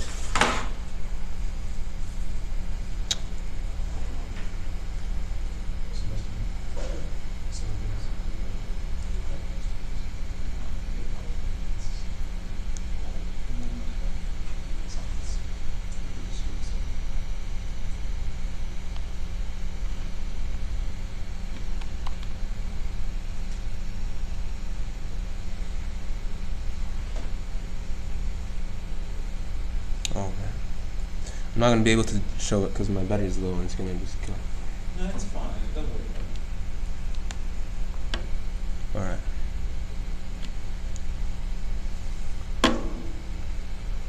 Will that power in the wall, will that power yours? It's like a little- No, I think I need to charge it as well. I mean, no. No, it's not. That's not the same. All right. So my name is Wasim, and this is Grady's. And shortly, it allows teachers to create free time by delegating grading assignments to vetted graders. So the problem is teachers spend too much time grading. There's pre-lecture prep, there's actual teaching, there's conversing with students, and then there's grading. And oftentimes, the payment isn't accounted for the grading afterwards. So what we're trying to do is allow teachers to minimize menial tasks such as grading and focus on the most important thing, actually teaching and delivering the content. So hours of grading, we've done quite a thorough research of the market, and the people who grade the most are the English teachers, and that number reaches almost 15 hours a week, and obviously multiplied that by quite a lot during finals week. And regular teachers, math teachers who grade the least because it's automatic, grade around 4 to 10 hours a week. So the platform, i.e. the product, how does it work? It's just a small graphic. You're the teacher. Imagine you're an English teacher, sociology, history. What you do, upload and post your grading assignments to Grady's, the platform. And what it's linked to your LMS, learning management software, Canvas, Google Classroom, or Blackboard, which isn't used that often now. And what happens is a vetted grader will pick up your assignment and commit to grading it within a specific period. And you give them instructions, and we'll get to that later. And after receiving your work back from the vetted grader, you have the option to go over it. Let's say you thought the grader graded a bit harsh, or you didn't like the feedback that they gave. You always have the absolute flexibility to change whatever the grader puts. And then when you're satisfied, you just put it back to Canvas or your respective LMS. So this is the cusp of change. The teachers haven't had an innovation breakthrough since about 20 years. And this is really where it'll save teachers time. This company, I think, raised 2 million seed. It kind of offered the similar thing, and this has to do a bit with competition, but they transitioned to a more mentorship, where they get students from college and they mentor them in writing, etc. And I think they were recently bought out at 10 million, but there aren't really any competitors at the moment. And we'll get to competitors later about all the other alternatives. So this is just additional background that teachers, they're really not teachers, but they're more parents, counselors, etc. And they haven't had a breakthrough in productivity. So that's what's begging the change. This is the alternatives. 3 main alternatives. Tough it out, TAs, students, and tough it out is the main thing, right? You're gonna burn yourself eventually doing it. You're not solving the problem, but only mitigating it. And it's not a solution in the long run. TAs. Universities pose this option, but it's money out of the university's pocket. And what it's doing is you're giving it to a young college student who's not competent enough. They haven't graded enough, they don't know the subject material enough, and they're not motivated enough. They always will prioritize their own homework rather than finish your work with a thorough and proper job. And obviously ethical problems, TAs always develop relationship with students, so you can never guarantee the full ethical situation over there. And then students, this is not that popular, but where teachers will sometimes delegate the grading assignments to students. Obviously they're not competent whatsoever, and if the TAs aren't that good, then what about the students? And obviously they're not incentivized enough, because they will always prioritize their own affairs, clubs, their own homework, their own relationships, etc. So details. What does a teacher do? When you submit your assignment to the platform, you tell them what do you want graded, i.e. what the question is. And obviously our platform is synced with the LMS, so the submission's over there. You tell them what they want to focus on. Let's say you're an English teacher, and you're asking them to answer a question. Read The Catcher in the Rye and focus on chapter 2 and give us a brief description of what rhetorical analysis you think. You tell the grader, focus on grammatical analysis. The grader knows what to focus on. You also have the option to include any rubrics or any other content, i.e. chapter notes or anything that's relevant. And you have the full autonomy, like we said, and we'll get to that, where you have the ability to change grades, alter annotations, and curve grades. The grader always does the main work, and you can change it whenever you want. And at the end of the day, you rate the grader. Similar to Uber, this is a kind of a quality control policy. Grader description. So we said they're going to be vetted graders. So it's not anybody on the street, not anybody in the freshman or sophomore that just comes up and makes money.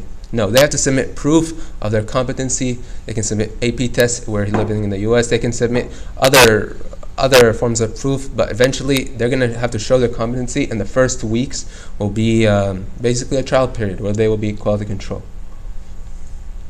Rating system, I just mentioned this briefly. The teachers aren't going to be rated. This got changed, but graders are rated for their quality and promptness.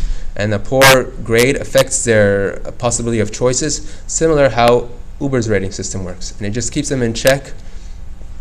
And then obviously if they get a low grade, they might get booted off. And this is just a screenshot. So this is the teacher's view. The numbers aren't that accurate, but the grader graded it, and you can see all the students' names. Let's say the grader was a bit harsh. You can just curve the grade by a simple press of the button, or curve the grade down, and then at the end you can rate the grader. But it's just showing that the teacher has full autonomy. Ideally, the teacher doesn't want to spend time on this because the goal is to free time. But this is just an option and a feature that lets them have the peace of mind to change whatever they need to do. Pricing, obviously this is not free. We're debating whether to sell this directly to teachers or to districts and institutions overall. And we'll go into the ethical dilemma of this. But we've talked to many teachers and they're comfortable between paying $19 to $25. And so basically our offer is, okay, we're gonna ask for $200 a month, we'll save you 10 hours a week, or 10 hours a month. Or I don't know if I got the numbers right, but you get the gist. Benefits: save time, retain teachers, and efficiency. This is the big thing. When I was talking to a bunch of teachers, they proposed this idea. You're an old teacher. You don't want to do the menial work. We're coming with a platform that helps you delegate the menial work. Let's say you're a tenured teacher. You don't have the incentive to stay because it's so mind-boggling and so energy draining. So this is another this is another benefit. And then efficiency, obviously the graders are motivated. They're gonna do the work with much more energy and much more detail, although the teachers have some background knowledge on that. Recap, just how the MAT process works. The teacher uploads the grade assignments on Gradies. They insert their customized notes. The vetted grader accepts it and vows to get it done in a certain period. The teacher receives the work back from the grader. They can change anything they want, and then they upload the grades back. So we're mixing trust, efficiency to create reliability. Trust, meaning vetted graders. Efficiency, they're quick, they're fast, they're up to the job. Add that and you have reliability. I think I mixed. So marketing, there's some thoughts. We're going to our go-to strategy. We've went to a couple teachers in hand and we've told them about it and we've got their emails and we're ready to send it out. Additionally, we also, it's a virality tool. So you're a student, you want to make money while you're in college, or you're post-college, you want to make some money. We're going to incentivize the students by going to teachers and telling them about this product while they're still in school. So it's kind of a guerrilla marketing tactic. If you're not familiar, guerrilla is where you implement little hordes of users to vouch for you. And that's it. Any questions? So your product is work only on Canvas or other platforms? So Canvas is the most popular LMS right now, but it should incorporate Google Classroom and also I think there's Power School, but Canvas is the most popular. Yeah.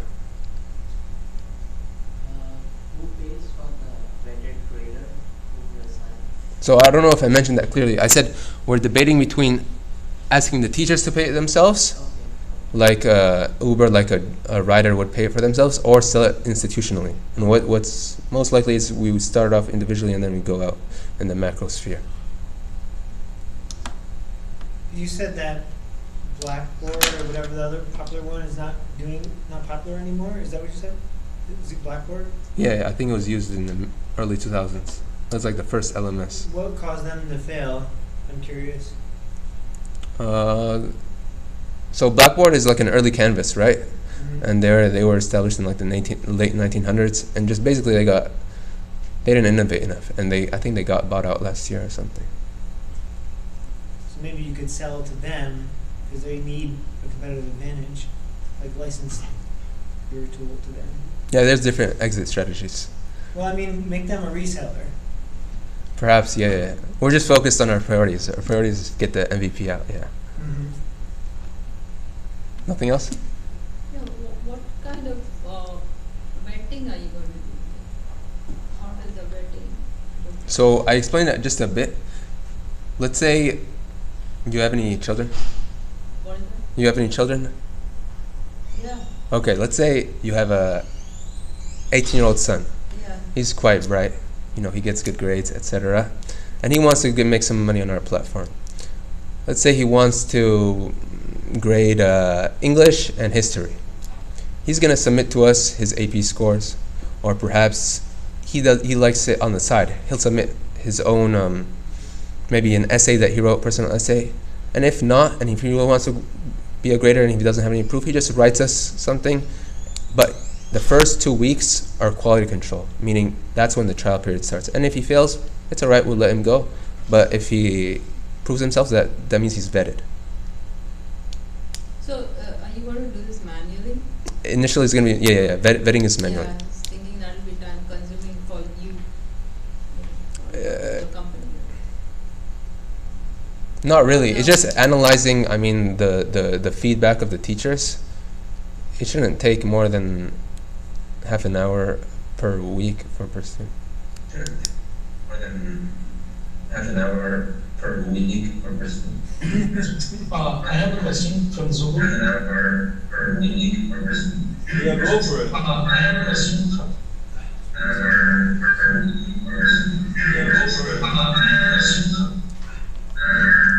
Maybe close so, your. so my question is, I know, like, if I remember correctly, the Check platform, they have something similar where people with the credentials, they can actually like, prove and get money out of it in form of providing questions, in form of providing solutions to those questions. So how different it is, like what is your USP? So Chegg and I think Slater did the same thing. They provided answers to textbook solutions. What we're doing is, let's say, it's more manual grading. So automatic grading is automatic. There's no need for that. But you're an English teacher, a history teacher, math, word problems, communications, philosophy, etc. You assign an assignment that requires subjective grading. Instead of you taking the time out of your day, you delegate that out. Chegg was mostly focused on regular like textbooks, like you.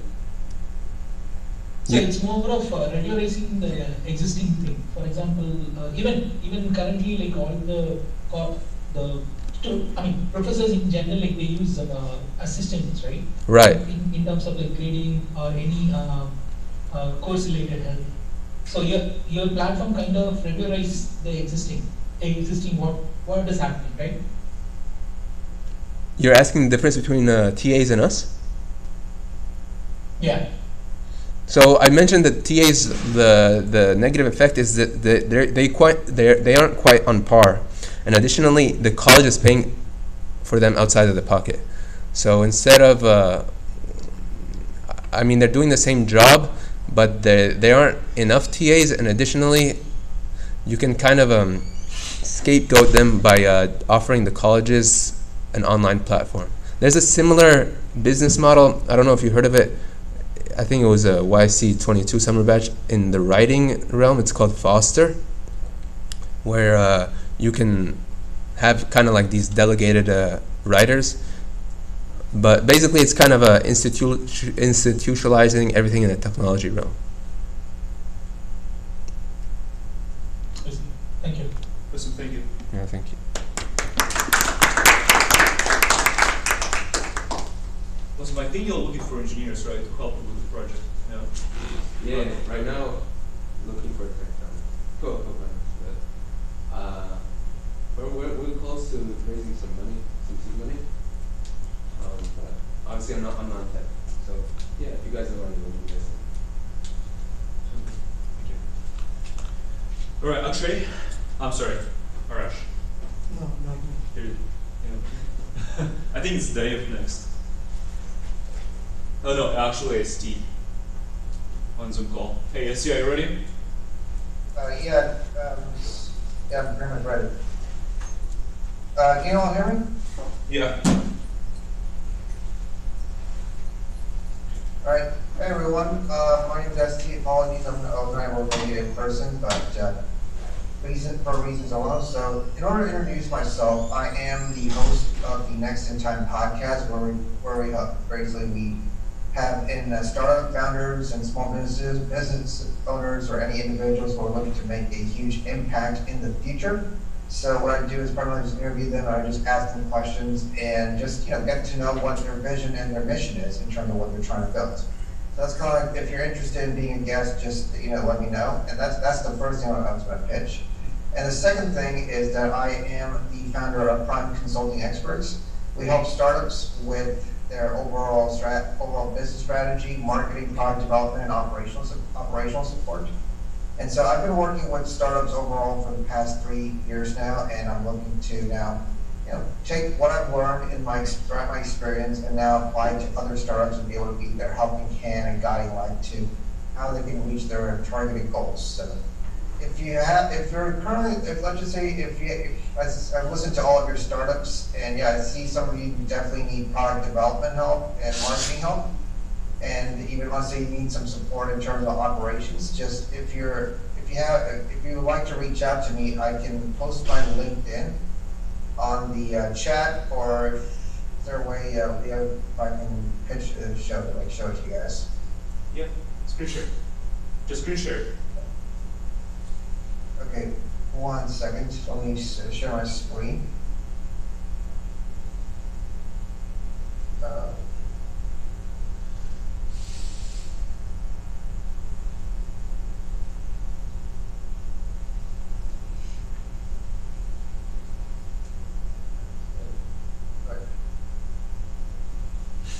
All right. Do you guys see my screen? Yeah. All right, cool. Yeah, you can just add me on LinkedIn, or you can message me, and my number. Also, if you want to save my number and my email, I will just I can just give it to you once you connect with me. So, any questions? Yeah. So how many engineers do you have? Engineers, marketers, and other people. Yeah, I have a team of three engineers on my product development. On the product development side, I have a team of 2 marketers who are good at branding and overall digital marketing and website development. And operational support, usually I'm still trying to build that part of it. It'll take some time, but at least one of the startups I've worked with, kind of training on how to run operations and whatnot, how to basically, if there is an issue, let's say for example, a team building issue, or let's say a support issue or something like that, I can help out with that. So how much do you charge, or do you want a protocol? Usually, it's depending upon the client. If let's just say if you just want an hourly consulting call, then I charge $150 for pre-seed startups, like it'd be basically early stage startups up to pre-seed, and then $350 an hour for seed or Series A or beyond. That's the hourly rate, but monthly, it just primarily depends upon what your needs are. I mostly go for I always recommend go for the monthly, because if you want me to work with you on a closed-knit basis, then I can charge accordingly.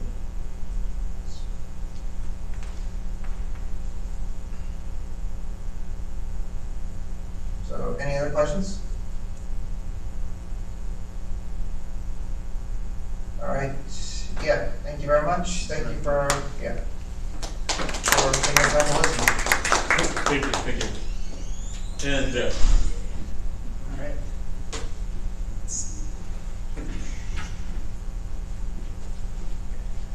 So, actually, I was primarily here to talk to Leo, but nonetheless, I'll tell you guys what I'm working on. And I'm gonna. Can you open your website? Oh, right. Well, actually, what from where?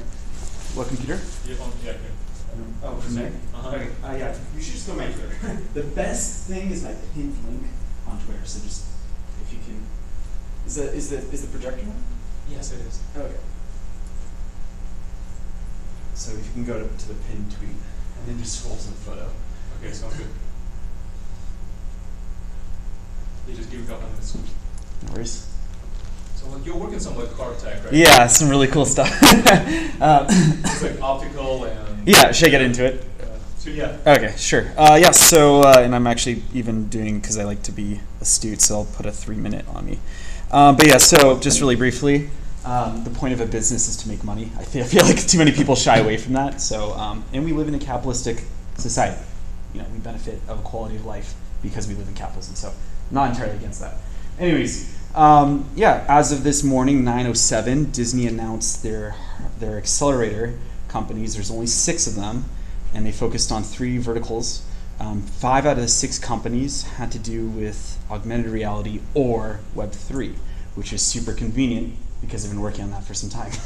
Actually, I've been working 6 years in smart glasses, 3 in software, 3 in hardware, and already as of April of 2021, we were ready to basically put vertically integrated crypto native hardware device on the market. The tricky part was deconstructing or problem solving for like a very bearish market.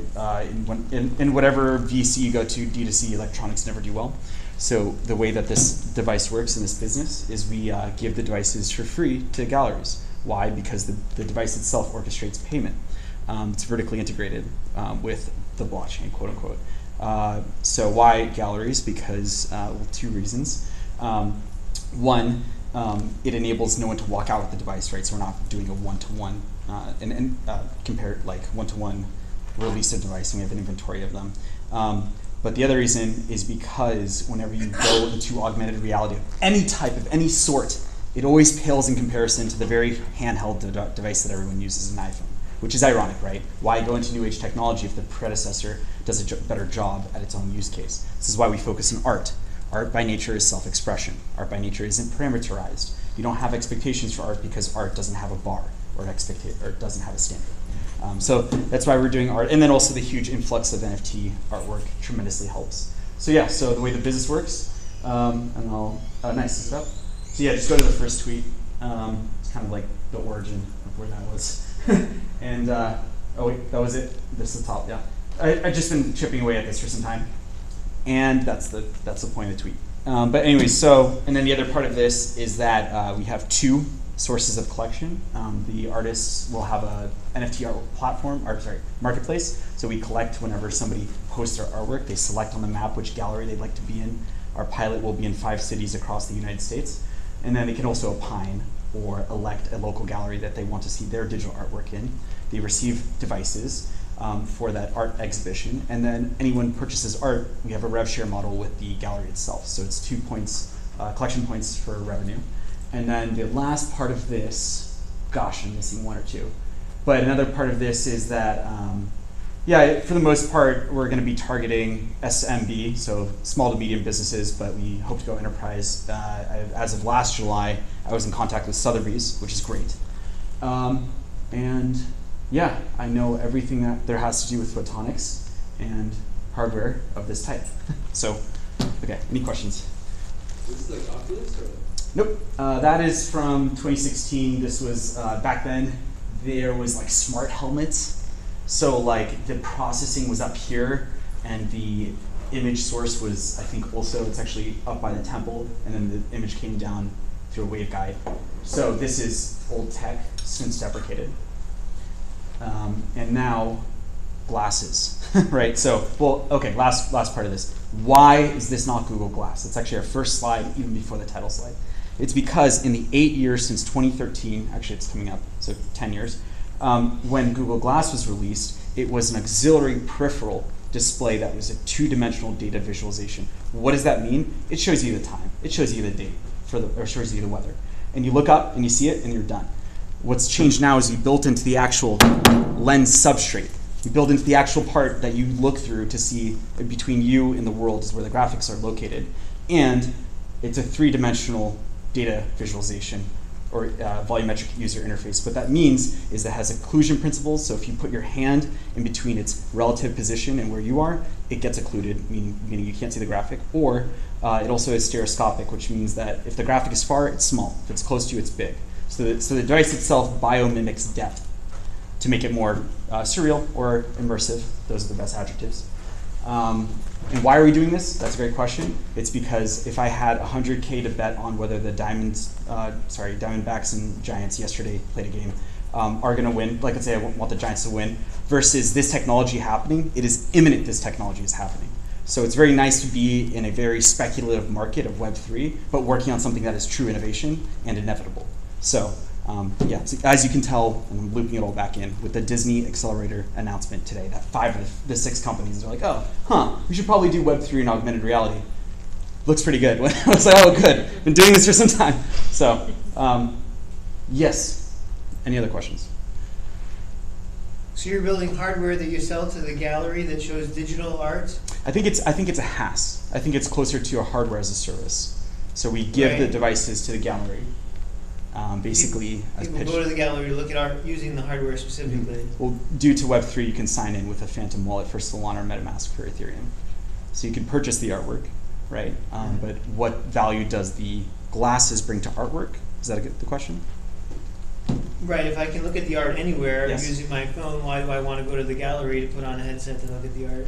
Because ever since like computer graphics, right, there are artists who create and imaginate or model three-dimensional artwork, and that's never been able to flourish. But now, the volume of the gallery is in play. So now you can actually have artwork that's like proximity-based or time-based. Basically, any digital asset that you see in a video game is ported and can be featured on this device. So if you're an artist who already works in a three-dimensional medium, the legacy gallery has never been very friendly to you because they work in static. They're not dynamic. And this new digital art ushering is basically dynamic by nature artwork. Yeah. So you're saying that the physical gallery and the virtual world really weren't friends before, and Yes. this technology makes them friends. It bridges it. It's a connective tissue. The question, image quality. Image quality, yeah. Yeah, resolution. There's that's good. Well, so hot debate because image quality means a bunch of different things, especially when it comes to photonics. But people like to do FOV. FOV is as useful as the object distance is from you. So if the art isn't even close to you to begin with, then the FOV doesn't even matter. But you're looking at a 70-degree FOV, which is always important. I mean, these are important, but I'd rather focus on like, okay, like what is the purpose of it, right? If the artwork isn't that close to you, then you don't need an FOV that's 130. Your body just like pixels, right? Oh yeah, pixel per square inch, like that. Because there's basically all I'm telling you is there's a lot of ways to measure what you're asking. Yeah, okay, so I'm in the gallery, right? Yes. There's like a artwork in front of me. Yes. And it's virtual. Mm-hmm. Just like, how, the image quality of that artwork. Yeah. So right next to the physical. Well, think about, try to get out of legacy think. Because we are digital, the closer you get in proximity to the artwork, the sharper it can be. So we do resolution shift. It's the best way to do it. And why can we do that? Because it's digital. We would not be able to do that with any other medium. Okay. Again, I didn't really have too much of a plan, but I should have really idealistically had a pitch deck, which I do have. It just didn't occur to me to present. Oh, sorry. I don't know if I missed this, but so that's the prototype passes 2016. That's the current one? Oh gosh, yeah. So end of next month, end of September is when we'll have our soft launch. Okay. So we've been stealth, but this is just you have to start somewhere, right? Like, and like without asking a supply chain to completely re-architecture their parts, or sorry, the micro parts. Like, then this is what you can do as a smart home, right? So, and what's really important here is these are spatial devices. That's completely different from one that doesn't have a volumetric user interface. So HoloLens was the first device to have this like proximity-based, or like the stereoscopic biomimic of depth. That's what these devices do. You have to understand it's completely different from something that just shows you the time. Okay, and the old company name was Metaversify, and then Mark Zuckerberg took it. So we have clean branding, Hypercurate, and that's at Hypercurate on Twitter and hypercurate.com. But again, we're in stealth. But yeah, we had at Metaversify for super long. And we're like, oh, we can't use this anymore. We'll get sued. Yeah. Okay. Oh yeah. What are other application or implementation of this device? We're focused on art because of that whole non-parameterized aspect of art. But you can do anything. That's kind of where the trajectory is on the pitch deck. Like anything, right? Like anything that's a graphic and might need some sort of geocaching. Then you can. It's called spatial computing. It's a larger. I think that's on there, isn't it? Maybe not. XR, whatever, DeFi. You could do DeFi applications, but DeFi is inherently two axes, Y and X. Yeah. Okay. Thank you.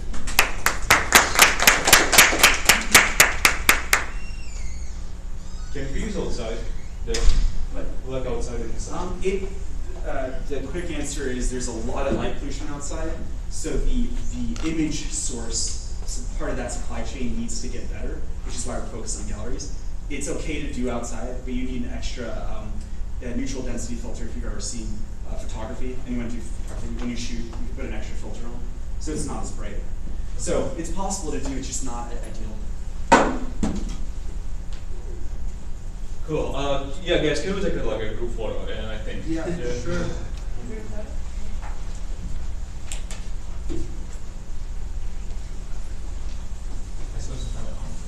Yeah, you said what I said.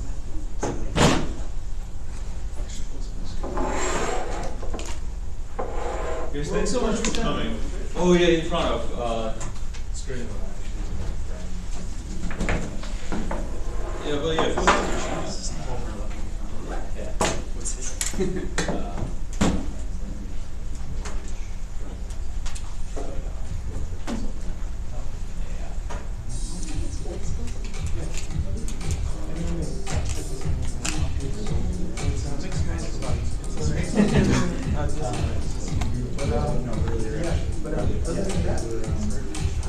I've done lots of soccer, so I know the issues with.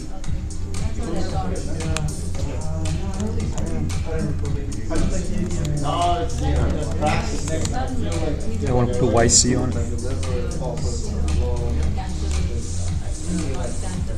Do you want me to do something? I'm sorry. No, it's fine. It's fine.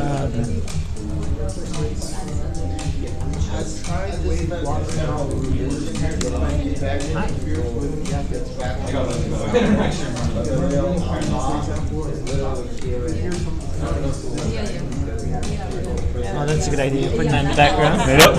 Okay.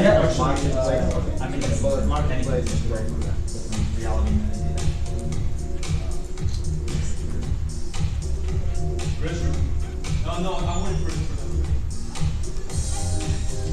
Alright, let's do it. I felt like no women last time. It was like all guys. I know. Yeah. I saw that. Yeah. People who I watched your stream. Yeah.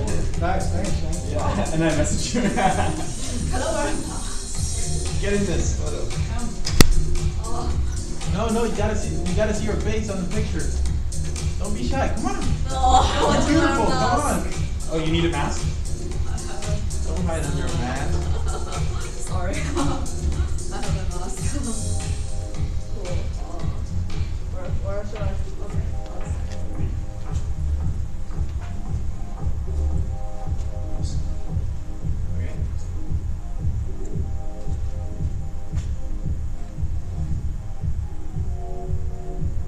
We should do something silly maybe. Yeah. 3, countdown. Something. 3, 2, 1. Woo! That was exciting, right? Yes. Somebody blinks in there, right? Somebody always blinks. Yeah. So how about a hand for Leo for helping us organize? Yeah, I just asked. I did like because Thanks for coming so much. Do you think about it constantly when you wake up? Oh yeah, yeah. Well, because it's all around you. Like I hate sounding like this, but Shakespeare's famous quote is, "Your eyes are the window of the soul," and like